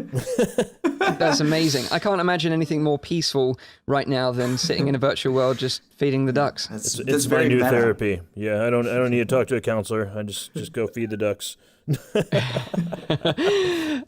So today we've invited you on the show because we want to talk about VRChat, obviously, how it's kind of evolving as a social platform, and also the new virtual market for. But before we get into all those sort of topics, we should maybe start at the very beginning because this is kind of interesting as well. And maybe start with how you got into your role at VRChat and involved in the company at the very beginning when it started. Yeah, definitely. So, first off, the time frames are going to be estimates here. But years ago, I started a website called vrpill.com. So that was back when VR was starting, I wouldn't say it'd become mainstream, but starting to get big with indie developers, enthusiasts, etc. And I was living in New York at the time. Got a Gear VR headset and put it on, watched, I don't know, some of the Felix and Paul videos, I think, or some of the 360 videos. They had a little demo reel with the Gear VR, and I was just blown away. And from that moment, I knew I needed to do something with VR. So what I did there was I was working at the same time doing an inside sales job, and literally during my breaks at work and during my lunch times, I would be out there in the break room just working on my VR Pill website, just taking in everything I could about VR. And I did this whole website. The emphasis was on 360 videos. It got pretty big. I ended up doing a Hunger Games exclusive party, so I was the exclusive reporter at that party in New York. And it was a great party. They actually said at the time that there was going to be one of the Hunger Games cast there. They wouldn't say who it was, so I kept praying for Jennifer Lawrence, and it wasn't Jennifer Lawrence. I don't remember who it was, but yeah. So that was the peak of my website times with the VR Pill website. At that point, I was really competing with the other ones, Upload VR, Road to VR, and then I got into VRChat. So I just found this app somewhere online. I don't even know how I found it. I think it was through some sort of a Reddit post or something. And I went in and I was just blown away. I saw the future there of social VR. I just saw the metaverse. I saw Ready Player One in front of my eyes. And I became so obsessed with VRChat. Now, just so you know, right now, there are literally tens of thousands of people in VRChat at any given time, right? But at that time, there were maybe less than 10 in VRChat. Wow. So you knew everybody, right? It was just like, hey, John, hey, Bob, what's up, you know? So who were those people? Were those like actual players or a lot of people who were just working on this app to build it up? These were all players. Just regular people, just enthusiasts. The only person that was an employee of VRChat at the time, the two people were Graham and Jesse. They were the ones who created VRChat. And so the rest of us were just enthusiasts having fun with it.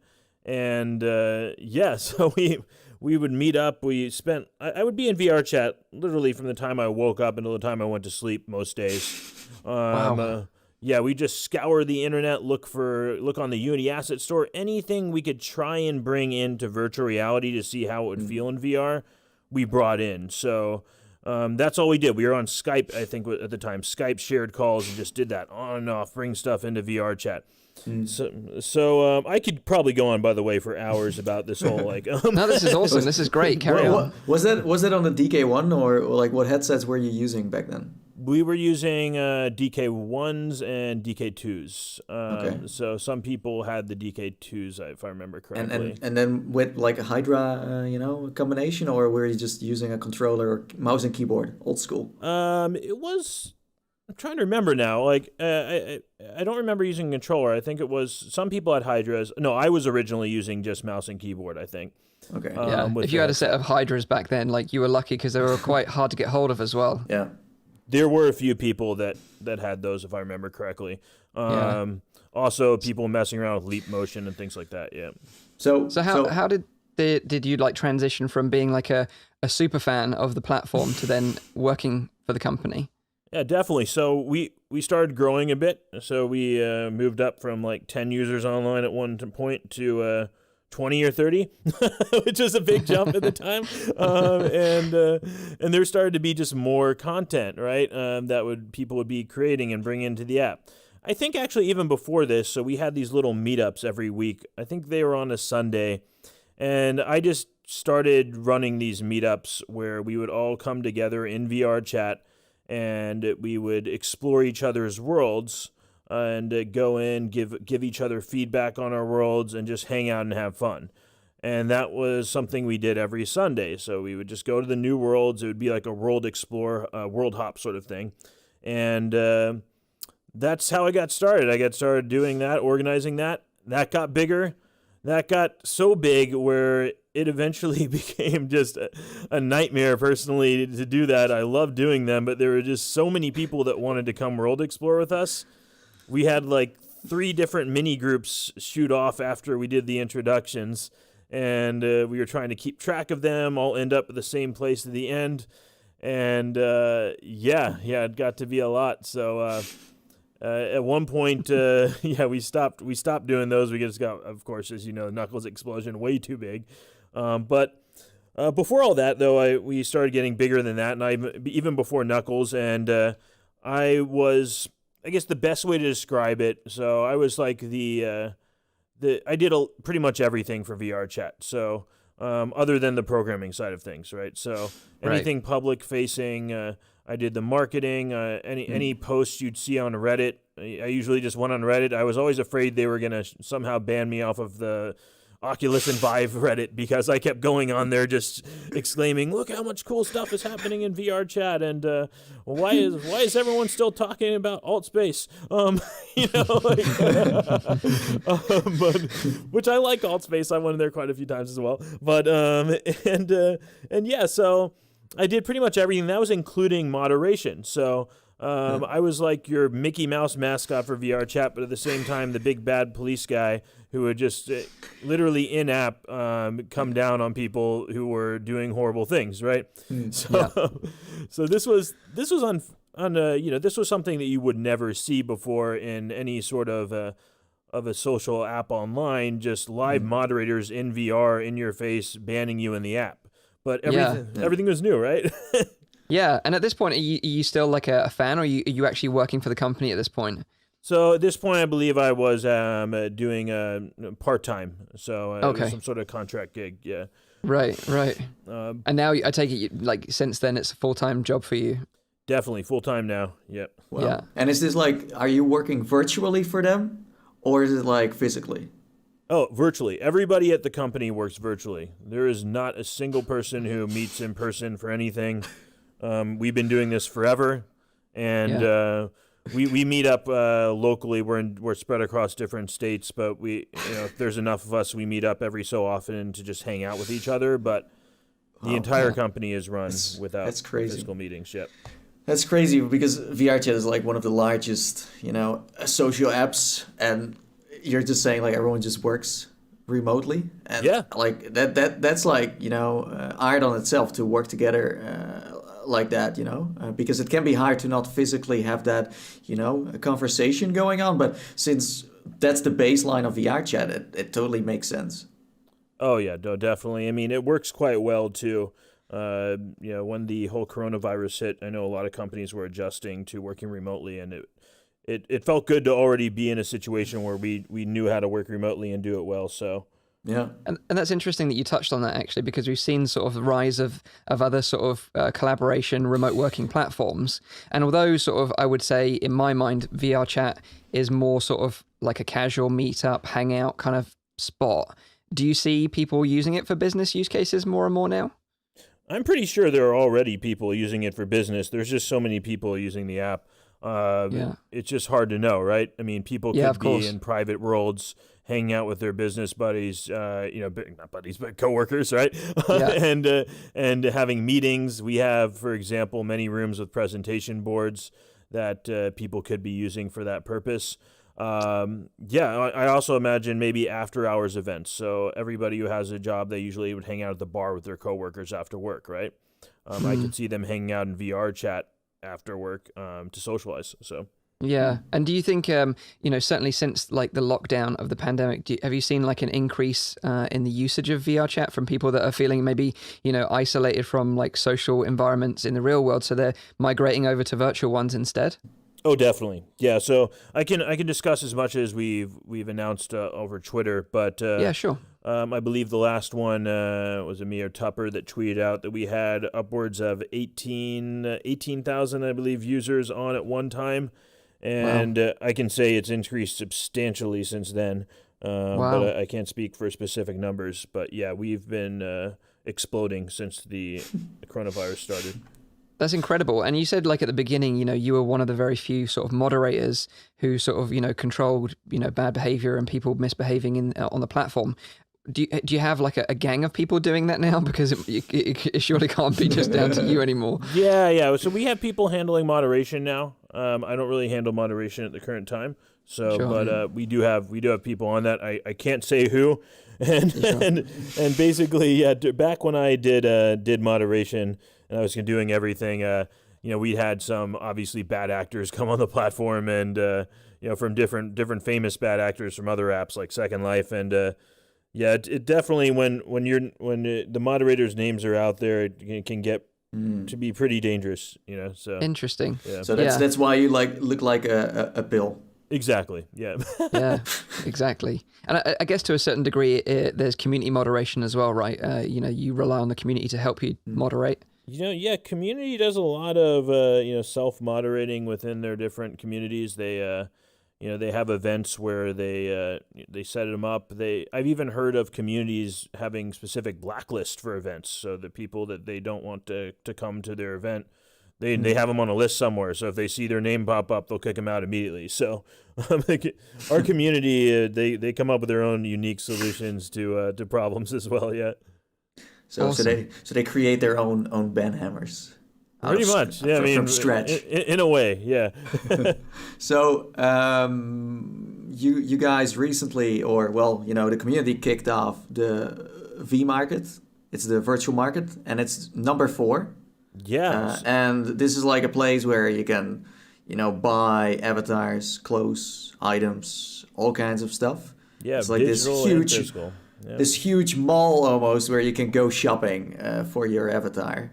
Now, can you tell us more about what that is? Because I'm sure there are a lot of folks out there who have never jumped into that. Yeah, definitely. So I'll start with, as you said, this is the 4th virtual market event. It was started by our Japanese community. A guy named Fio is the head of the virtual market, and the first 2 VRChat had pretty much little to no involvement in, and it just blew up on its own, right? It happened in VRChat, and people just started attending, and they kept improving upon it until they got to a point where it got really big. We talked with them, and as you can see, for example, in the virtual market 3 and 4, you can go into any of those worlds and open up the menu. A special one comes up for virtual market, and it links directly to their website when you click the button. But yeah, so what virtual market is, it's imagine like a virtual shopping mall, but instead of a boring shopping mall, you walk through 6 or so themed environments that are just incredible to look at. One of them, for example, is called World End Utopia. It's like a Nier Automata style world, and you walk through looks like the end of the world just happened, and there's different booths there. And another one, just a radically different one, would be called Nursery Rhyme. And the whole theme there is you are in a small room and you're in a child's dream. You go to the storybook and then you descend into the child's dream. And at the end, you ascend back up into the room again. And in the whole world, you see all these items in the child's room that are put into the world to illustrate his dream. So it's just a wild experience going through these different worlds and seeing all these booths that people have put together. Yeah, like Nathan and I jumped in there, and our minds were just completely blown, especially from someone that isn't well versed in VRChat. It kind of is a little bit overwhelming because the whole scale of this thing, like the market is huge, like it's humongous. And then, like you say, you've got these individual worlds within the market. And I think we went through like an Alice in Wonderland themed world. Yeah, that's the child's one. That's the child's dream one. Yep. Right.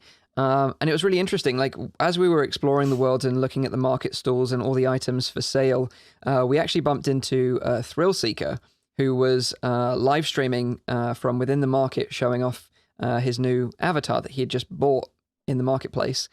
And he was kind of telling us how it all works and what it's about.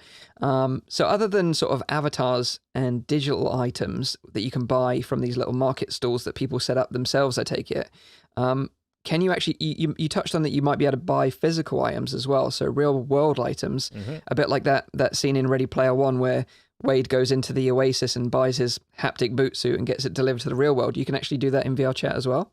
Yeah, so there are a few examples I've seen in there. So one of them I'll take from one of the regular worlds that you see, the 35 or so that have booths from any average like community member, right? But this booth was a booth for VR, or it seemed like it was for the specialty lenses that you would put between the headset if you have different levos of eyesight and you need to put these in. Yeah. Prescription inserts. Inserts. There we go. Yeah. Right. So, and so that's one example. So the booth was highlighting that, and then you could go to the website and then order those. There was another booth. This was in Parareal Tokyo, which is the official corporate booth world that takes place in a crazy virtual recreation of Tokyo. And this booth in particular was in a virtual 7-Eleven, and actually, that was the booth, by the way. It was a virtual 7-Eleven. You'd walk down under it, and you'd see two things. You'd see the VRChat. So get this. So they're selling in Japan, in 7-Elevens all across Japan, which is like the de facto convenience store, the VRChat virtual market crossover T-shirt. No way. Yeah, it has my little pill head on one of them too. I didn't even realize that. I'm like, shit. I'm in a 7-Eleven. So you're saying you're selling merchandise in every 7-Eleven in Japan? Yes, that's correct. Seems legit. Yeah. I do not personally get anything for the pillhead on it, but Yeah, if you're wondering that, I am still poor. But Wow. Yeah, but Wow. it's really cool to see that. And then right next to that in the 7-Eleven, this is now the virtual 7-Eleven, there is a little stand for the Nier Automata 2B and 9S avatars. So Square Enix is officially selling those two avatars in VRChat. So Wow. people can buy those avatars, they can be them in VRChat, and it's totally cool. It's an official avatar. The same thing with the That's Sonic amazing. Yeah, that's crazy. Sega, That's yeah. crazy. What about currency, virtual currency, that you would be able to use to buy stuff instead? Because, going to the website is like a step kind of like back into the real world. You know what I mean? Yeah, I hear what you're saying. I think that could be something that could be explored, and potentially with monetization and things like that, virtual currency. But as it stands right now, the interim solution here is to have that link to the website, and things are always going to get better and better. I foresee Virtual Market 5, for example, improving upon Virtual Market 4. So we'll see what that has in store as far as different ways to purchase those items. Yeah, and the thing is, like, the Virtual Market 4 is a timed limited event, right? Correct. So it's until May 10th. So I'm not sure when this podcast is going to air, but actually when it airs, they may have like a day left. But the thing with all virtual markets they are a timed event, but then they will usually bring them back into VRChat about I'd say 3 to 4 months or so after. Yeah. And then you can revisit and check those worlds out again. So what's the reason why it's like limited? I am guessing, so the virtual market is run by a company called Hiki, and my best guess is it's just more of a marketing business decision to, so when you think of a timed exclusive event, it gets more people in there looking at the stuff. And creates more of an event out of it than just a persistent world that people can casually visit anytime. Yeah. Yeah, and most of the little stalls and the items for sale, they're mainly made by the community. Is that right? Correct. Yes. Yeah. They're so it's people that have created like custom avatars or like custom items that you could decorate like a virtual home with, right? Yeah. Correct. So a lot of them are those kind of custom items or even avatars, and so I would say that 99% or so are made by the community, and there's only that one world out of 36 that's the corporate booth world. Yep. Right. But, and in terms of like the platform, like that's on the PC side. I don't think you can do this on Quest, right? So this year there are no Quest compatible virtual market worlds. Last year they had one. It was sort of a basic little Quest world that you can go into and explore. However, things are always subject to change for Virtual Market 5. They may explore more Quest worlds at that time, but I'm not sure their specific plans for that. But they do have Quest-compatible avatars in Virtual Market 5, so you can still go into desktop mode, I guess, if you had a Quest, purchase a Quest-compatible avatar, and then upload it and use it on your Quest. Awesome. So in a regular mall, in a real one, you pay rent as a shopkeeper. Now, how does it work like in the virtual market? Can people just get a spot for free and then start selling, or do they have to they pay rent? Pay virtual rent. Yeah. So I'm not sure how the share works between the Virtual Market Hiki company and the people who have booths at Virtual Market, if there's any sort of cut they take from that. But as far as the application process goes, they start it way in advance, like months in advance, and it's a very stringent process. You sign up. I believe for Virtual Market 4, they were very open to just allowing a lot of different people to be part of it. For Virtual Market 3, they had a lottery system, if I remember correctly, where just randomly people were lucky they got to be part of it. And then the other ones, they did an alternate market after the virtual market ended for those booths.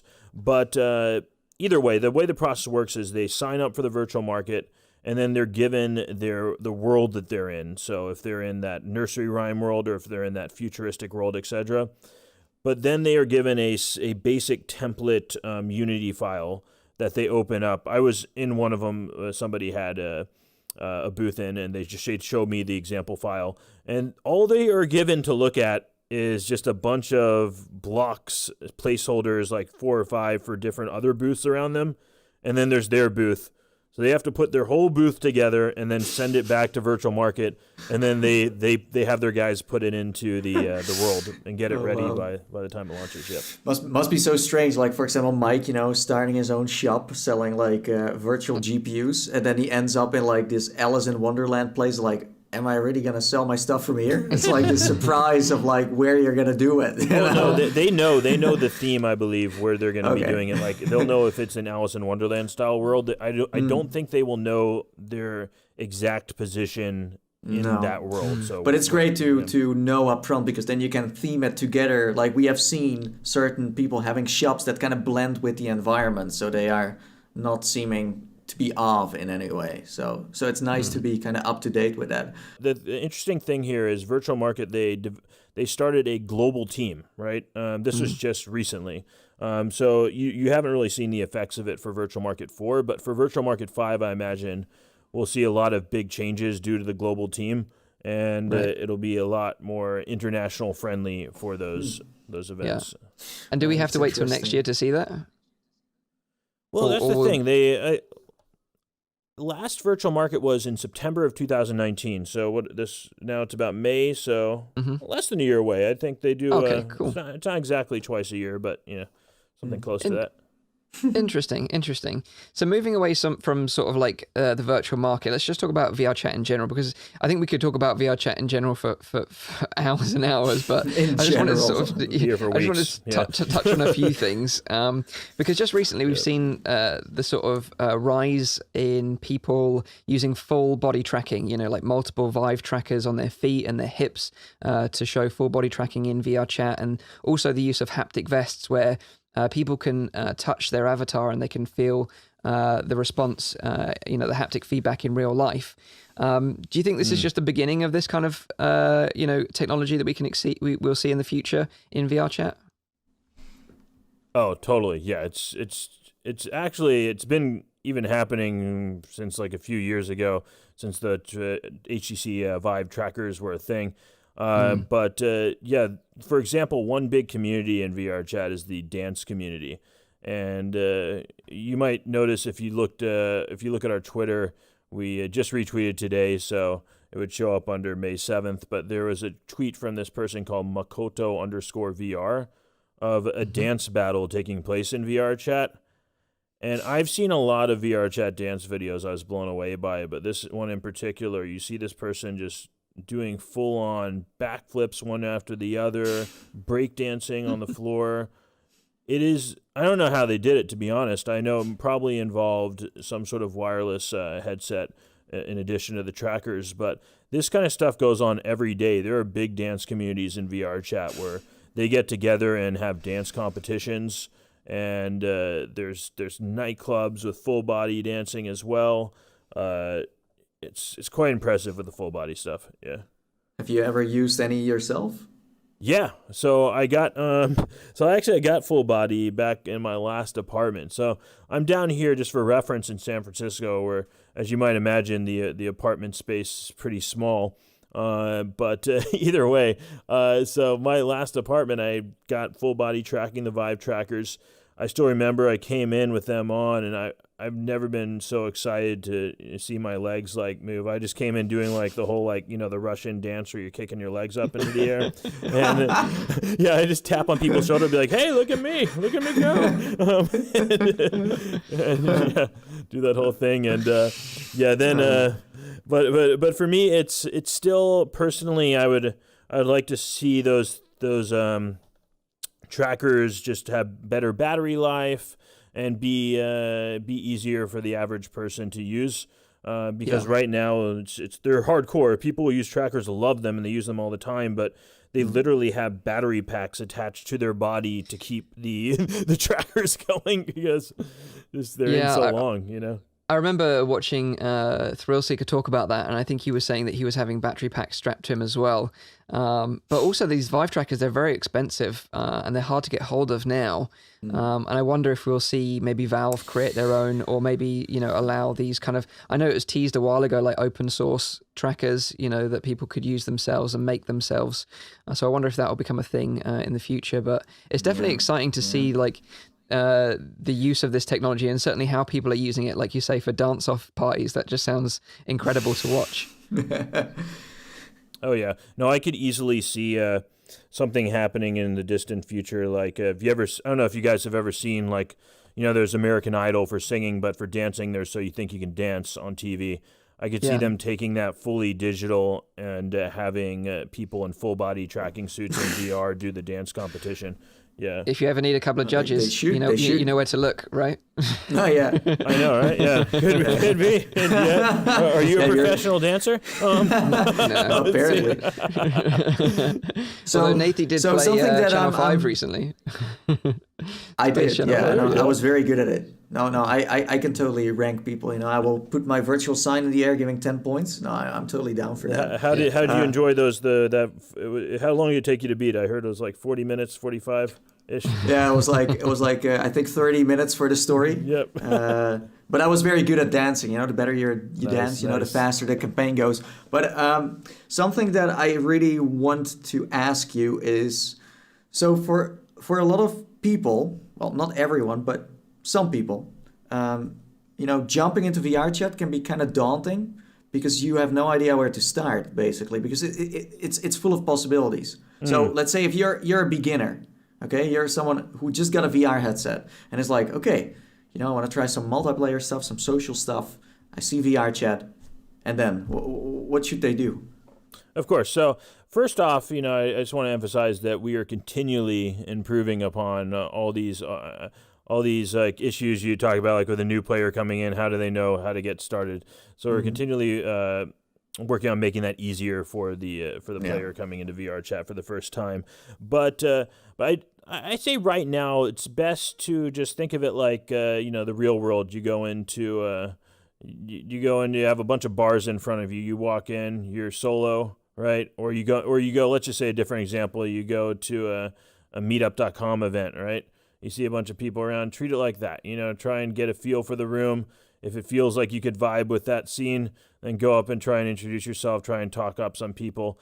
If it doesn't, there are so many more worlds that, you can go and check out. I think, though, the worlds are a very important part of this. So people tend to hang out in worlds that they feel a connection to in some way. So, for example, people who are into Japanese culture might go and hang out in the Japan Shrine. So I'm looking at like the world menu right now, the hot worlds, as I'm sitting in VRChat. So there's 400 people in the Japan Shrine. Maybe, some people, if you're into Japanese culture, you'd go there, you want to practice Japanese maybe. Or if you are planning to have some, drinks with you, if you're doing like a quarantini or something like that, and you're getting your buzz on, there's drinking night.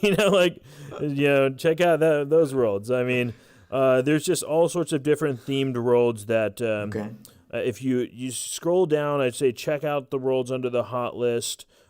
Check out the worlds under the Udon Alpha Spotlight, which is the new visual scripting language we introduced just a couple weeks back.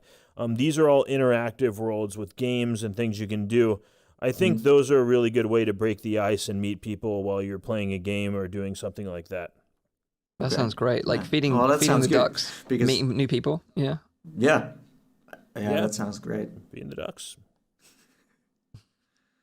Yeah. So one thing. Go on, Nathan. Go on.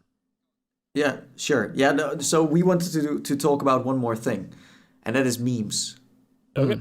Because VRChat is a place where you can become a meme, if you want, if you feel like it. Yeah. So as you said, like, if you're not into feeding ducks or, getting drunk in VR, then you can also become a meme. And there are so many people who actually, become the meme I like your two examples: feeding ducks or getting drunk. Yeah. Well, that's for those who are into getting drunk or feeding ducks. Yeah, no. Well, that's me from Monday to Friday, feeding ducks, right. And then in the weekend it's getting drunk in VR. Yep. Yeah, so we have seen not only people becoming memes. The Knuckles meme is, I think, one of the best examples I can give as something that completely blew up on YouTube, on TikTok, on almost every platform that supports video. It's crazy, and it became like a culture on itself almost.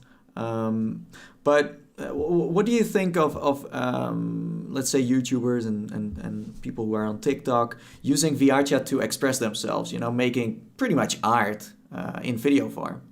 I think the whole thing is great. One thing in particular I enjoy about it is the remixing aspect. So somebody will bring in an avatar like you just mentioned, like Knuckles, right? And then a big part of why that became popular as well was they took that avatar and they remixed it into so many different versions, right? And they just kept adding on to it and so on. So sort of like you mentioned TikTok, right? The same way TikTok works with somebody creates a cool video and then other people remix that video into different things, right? It's like that, but visually and with art and 3D models and animations and shaders. It's a really cool way to express yourself, to find a community to fit in with as well. And I think it works in a very special way to help people, like I mentioned earlier, especially younger folk, to break the ice when they come into VRChat with other people, if they join and they meme around with other people.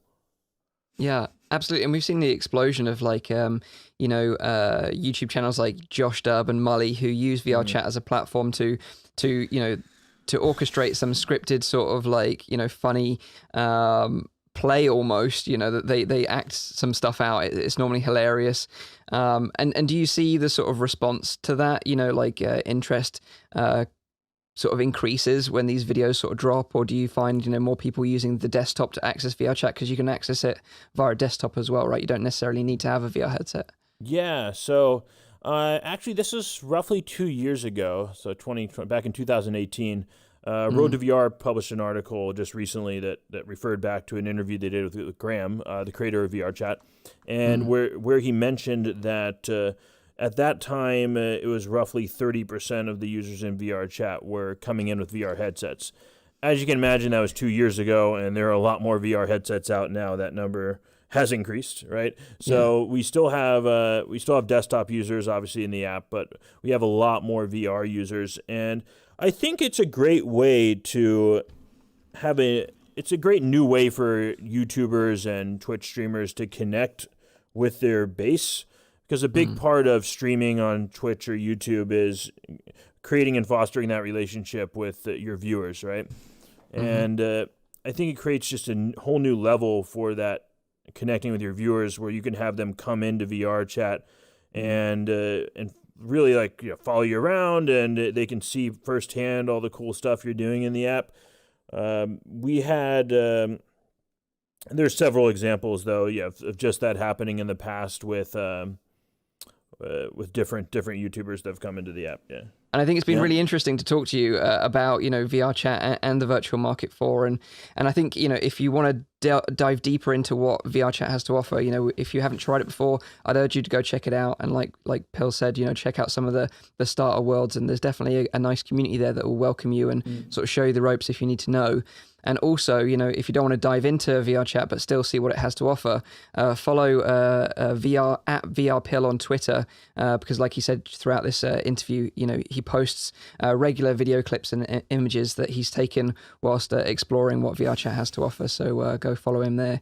But yeah, we really appreciate you taking time out to talk to us. It's been really, really interesting. Definitely. Just wanted to leave you this one more note here that just like everything in real life, making quality friends and connections takes time and effort. So keep that in mind when you come into VRChat.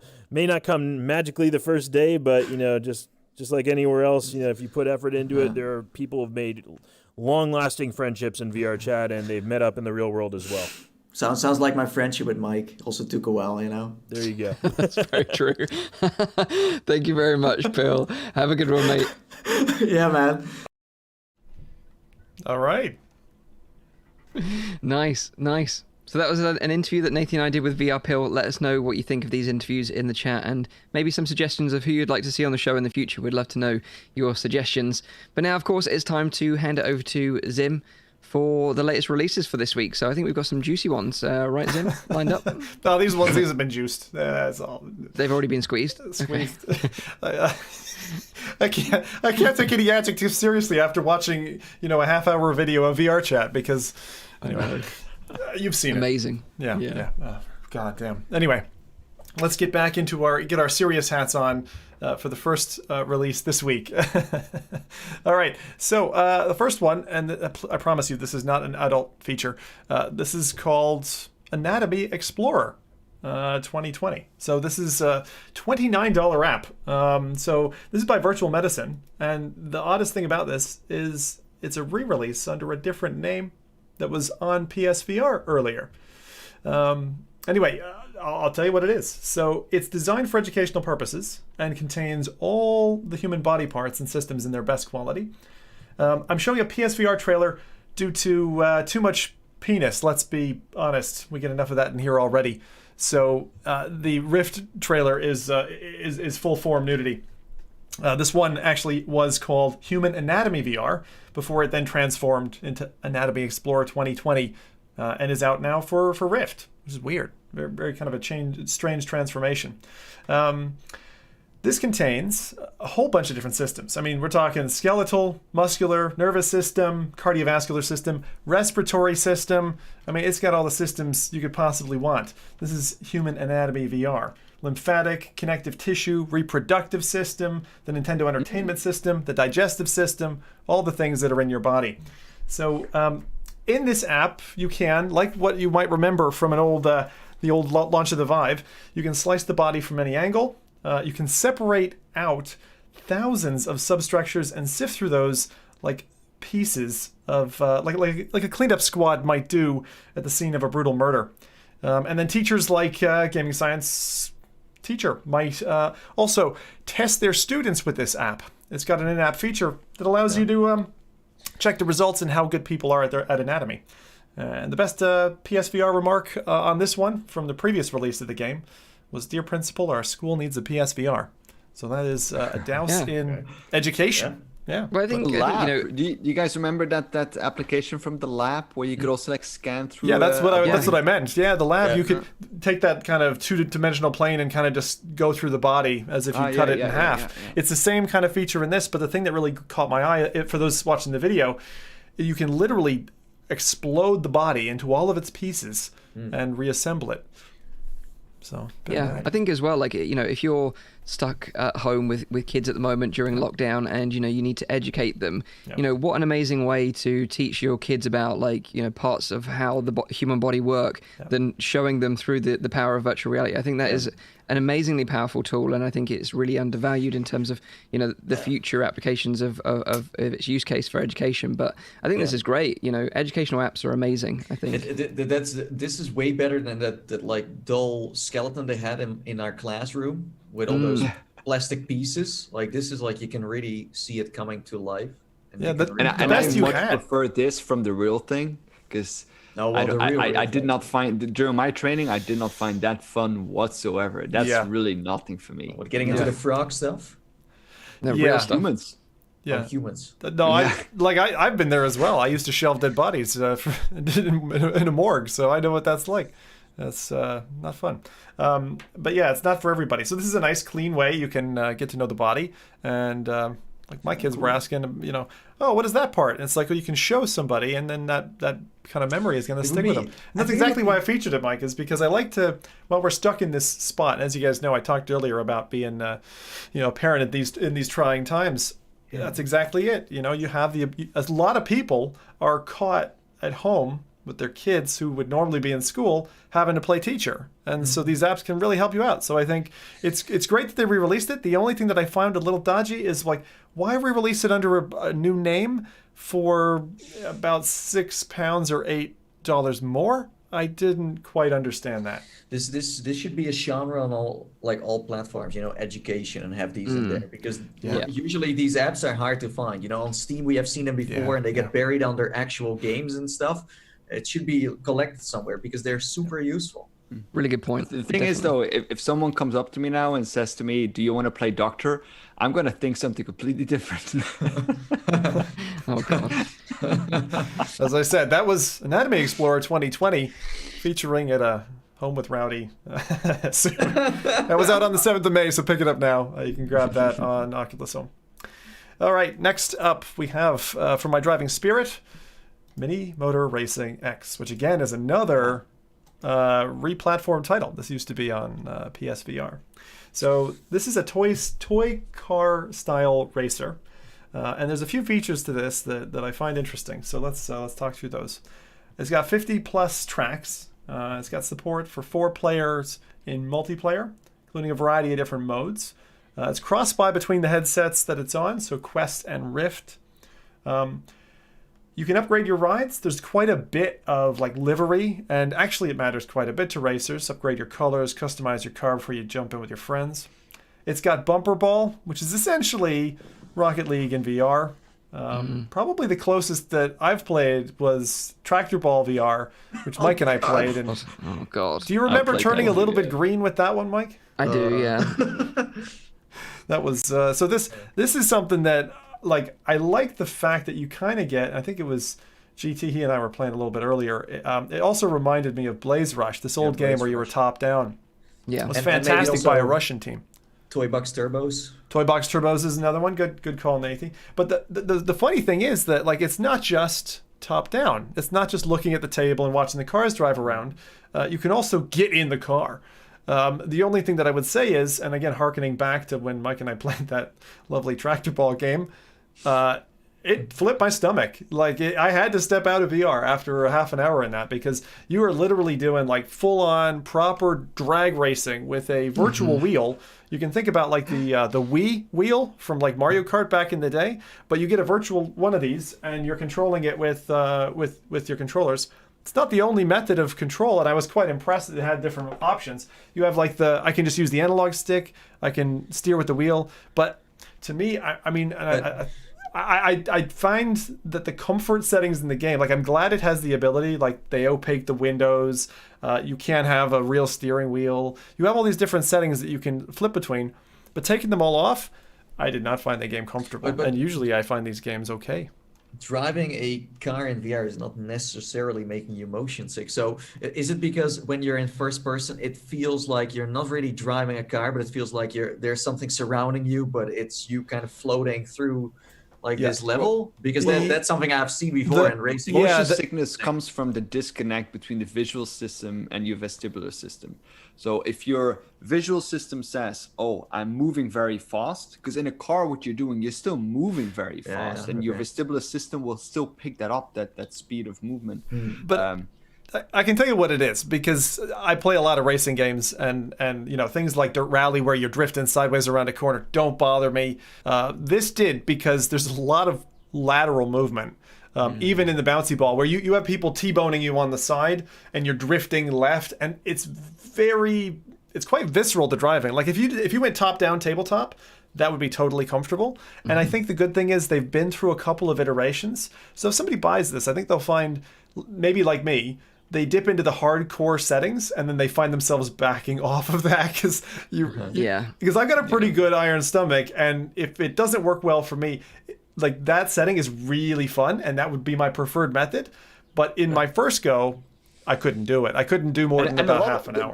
Let's not forget that a lot of people get sick in the car as well. Again, because of that disconnect, because you see yourself moving very fast, but your vestibular is not picking it up. It's interesting, though, to see this one getting released on Quest, with the whole approval system being so focused on, comfort and stuff like that, and then also having Death Lab on the other side. Yeah. So it's kind of what's going on with that? I think this game is great. But what's up with the approval system? Because this one seems to be fine. Then. Yeah, so, I didn't find Deathlap to be uncomfortable. I just didn't find it particularly fun. But everyone was safe compared to Well, this you jump in. Way more adventurous. Yeah, this you jump in, and the default settings are smart. They're good. They got blinders on the cars. Even if you jump into that mode, you start defaulted at the table. So to be fair, I went looking for, and I usually do. I look for discomfort, but not focusing on that. What have you got? Like we don't have Blaze Rush anymore, really. It's not an active community or whatever. That used to have 8 players. It was fantastic. I absolutely still love it. I can still remember the levels where this combine harvester comes chewing the cars up behind you. That was the best. Oh, it was amazing. So good. And again, if you have a couple of friends, I think you can still probably get that working. But I believe support for the modern headsets actually dropped off at some point. So I'd have to check that before. Do read Steam comments before buying that game. But Mini Motor Racing X, it was originally a 2D game. They brought it to PSVR. They brought it now to Quest and Rift. It is cross-buy, so you buy it on one platform, you get it on both. And the price of this one is $25 or £20. And it will launch on the 14th of May, so not too long. So something that I just noticed when I played this game, because I also checked it out as well, and I do think there is a lot of lateral movement because it's very drifty and arcadey, and I think that's what causes a bit of motion sickness in the first-person mode. I felt a little bit like that as well. But something interesting, aside from the game, that I found was that this supports cloud saves. So when you fire up the game, you have to authorize cloud saves, and it has cloud save system between Rift and Quest, which is something we saw initially established in Phantom Covert Ops, which will be dropping later on, sort of cross save between the two platforms. But it seems like Oculus are rolling this out for other games as well now. That's good. I really like that feature. Yeah. Well, nice. It's one of those parity with Steam features, isn't it? Where you're like, yes, I've gotten accustomed to this. I've had it for years. You come to the platform, and anyone who's wiped their Oculus home and killed all their save games and got shit. My Marvel Powers United one. My precious. Oh god, save game. Wow. What did I lose? I lost cloud saves hopefully will just be the totally. standard thing in the future. Exactly, we want it as a standard. So we've talked about Anatomy Explorer, we've talked about Mini Motor Racing, and this next one, which Mike spiked to me, and I'm glad he did, because I've been seeing this all over feckin' Twitter for ages, and it is the most heebie-jeebie app that you can get, Hand Physics Lab on SideQuest, which is, if you really want to take advantage of the Quest's ability for hand and finger tracking, well, now you can. This is the first app that I've seen that has really been put a lot of quality into it, and there's a lot of play in this. This isn't one of those 5-minute toy with your hands jobs that kind of app developers rush to the store. This is a bit more fleshed out. So what can you do in this crazy ass experimental project? Firstly, this is by the same people behind the VR game Holoception. So those who've seen it, you'll immediately feel the flavor of Holoception through this. Just some of the visuals, the characters, feels a lot like it. You can play with buttons. That doesn't sound too interesting, but stay with me. Controllers, hammer, knife. You can stab a doll. You can finger paint. That is really compelling to me. I've not done this yet, and I really want to do that. There is an interactive guillotine. You can literally get your arm chopped off and then watch your fingers wiggle around. I mean, this thing is... It's great. I love that they didn't hold back. They created this app that is... looks really fun. And I have to quote, I love quoting people from SideQuest. Chris and Joe, just 18 hours ago, said, hands down, best game ever. With hands in capitals. Is there any official hand tracking game already on Quest or not? Nope, right? Don't think so. Because this could be like Toy Box in a way, like the next Toy Box. So official hand tracking games has been teased, and it was Fast Travel Games who teased a picture of the Curious Tale of the Stolen Pets with a native hand tracking support, but they've not officially announced it yet. It was just a tease. No, but this could be if you make this, let's say, co-op multiplayer, you could create a new toy box where you can just hang out with someone else. And it would be fun. Redefine an entire category of games, right? If they would really start implementing that. I mean, if I look at this trailer, it looks like it works brilliantly, right? Yeah. But I mean, they're gonna not put their failure scenarios in the trailer. No, of course, but even though, if you see the possibilities that the trailer shows, it's impressive. Yeah, with tech that launched in November, right? Like, it's crazy. It's like, I mean, everyone has that little potato finger that always twitches when you're using hand tracking, right? Yeah, no matter what you do. No matter what you do. So that's Hand Physics Lab. If you haven't to this point had a reason to go and get side quests, is it free? It's free.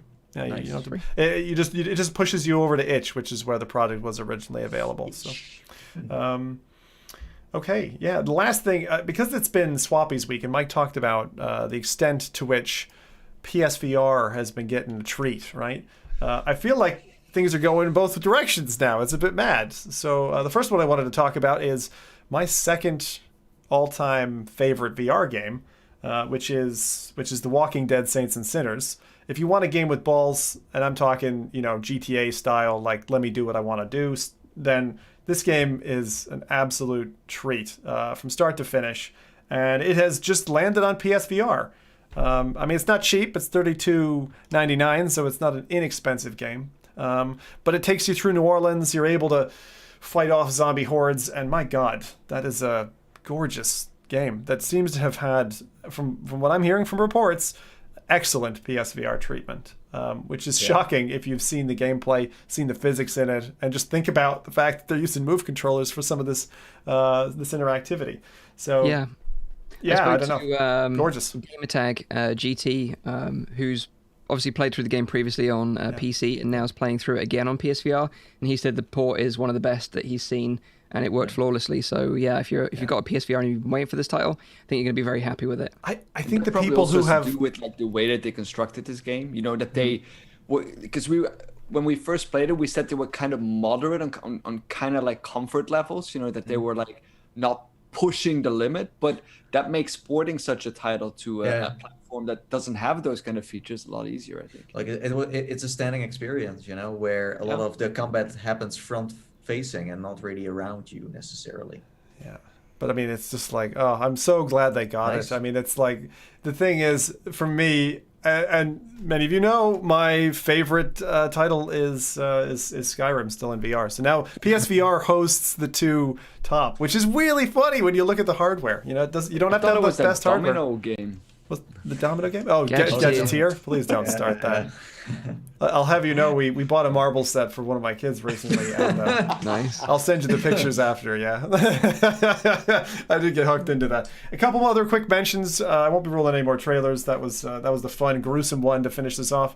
Audio Trip landed on Quest. Megalith, which was the PSVR title that's now come to PC VR, is a MOBA, massive online battle arena, or multiplayer online battle arena, and that's got its full release, including PC VR. So if you've been kind of pining, like wondering why aren't MOBAs coming, there really have been very few in that game genre, which I like what they did. I would be curious to see if their extra gods, or whatever you call them, the characters you can play, actually brings the game to full form. Because on the PlayStation, it was an expensive kind of MOBA demo, if I wanted to call it that, because it only had 3 people you could play. And that was more than a year ago now. And then finally, Pixel Ripped is also coming to PSVR. Pixel Ripped 1995. So I did get my first hour and a half with that on PC. I'm really smitten with the look and feel of the game. Actually, I'm only an hour and a half in or so, but the animations and the general polish, I feel like they really, the first game had its kind of like lack of polish, if you want to call it that. It definitely felt indie. This feels more like a polished title. I know you guys have caveated that it kind of might be a little bit plainer as a journey for people who have played the first game, 1989, and then are revisiting. I'm yet to conclude my playthrough, but if you're a PSVR fan, forgive me if I'm wrong, the first one actually landed on PlayStation. Yeah, it did, but very late actually, because sometime later. I think they didn't get approved or something, and then it took a while. But this time they're really, on time. Pushing. Yeah. Well, anyway, there you go. PSVR has gotten so much in such a short time. It's like people complain like, as soon as PlayStation VR 2 is coming out, it's going to be a while, and there was nothing to play, and Iron Man is not coming, help. And then suddenly this happens. I'm like, is someone just looking at like, let's just, let's throw this out there and let's see if they like it. That's great. That's great. I love seeing such a steady flow of releases. We've really had it since, it's so funny, since the whole kind of pandemic thing kicked off. we've actually been treated very well as gamers in the VR realm. So keep your fingers crossed that this bounty of fruit may continue for a long time. Yeah, absolutely. Yeah, that new Walking Dead trailer was really nice as well. Sick. Oh man, with the vignetting and everything, they really cool. did it justice. Yeah. Oh. So we're just going to wrap up the show now. So just a reminder, this is a weekly VR, AR, and MR talk show, live streamed every Saturday on YouTube and on Twitch. You can also catch the show live in VR, mind blown, using big screen TV. So go and check that out if you haven't already. The show goes live at 7 p.m. in Europe, 6 p.m. in the UK, and 12 midday in Central US. Also check out the audio version so you can listen to while you're doing your chores or, having a little walk out and about, enjoying the sunshine. Check that out on iTunes, SoundCloud, and on Spotify. Hit the like button and make sure you subscribe to the channel. We'd really, really appreciate it. We'll be back on the show as the usual time next week, as always. So until then, have a great week in VR and take care. Bye-bye for now. See you later. Bye. Bye. Bye. Bye.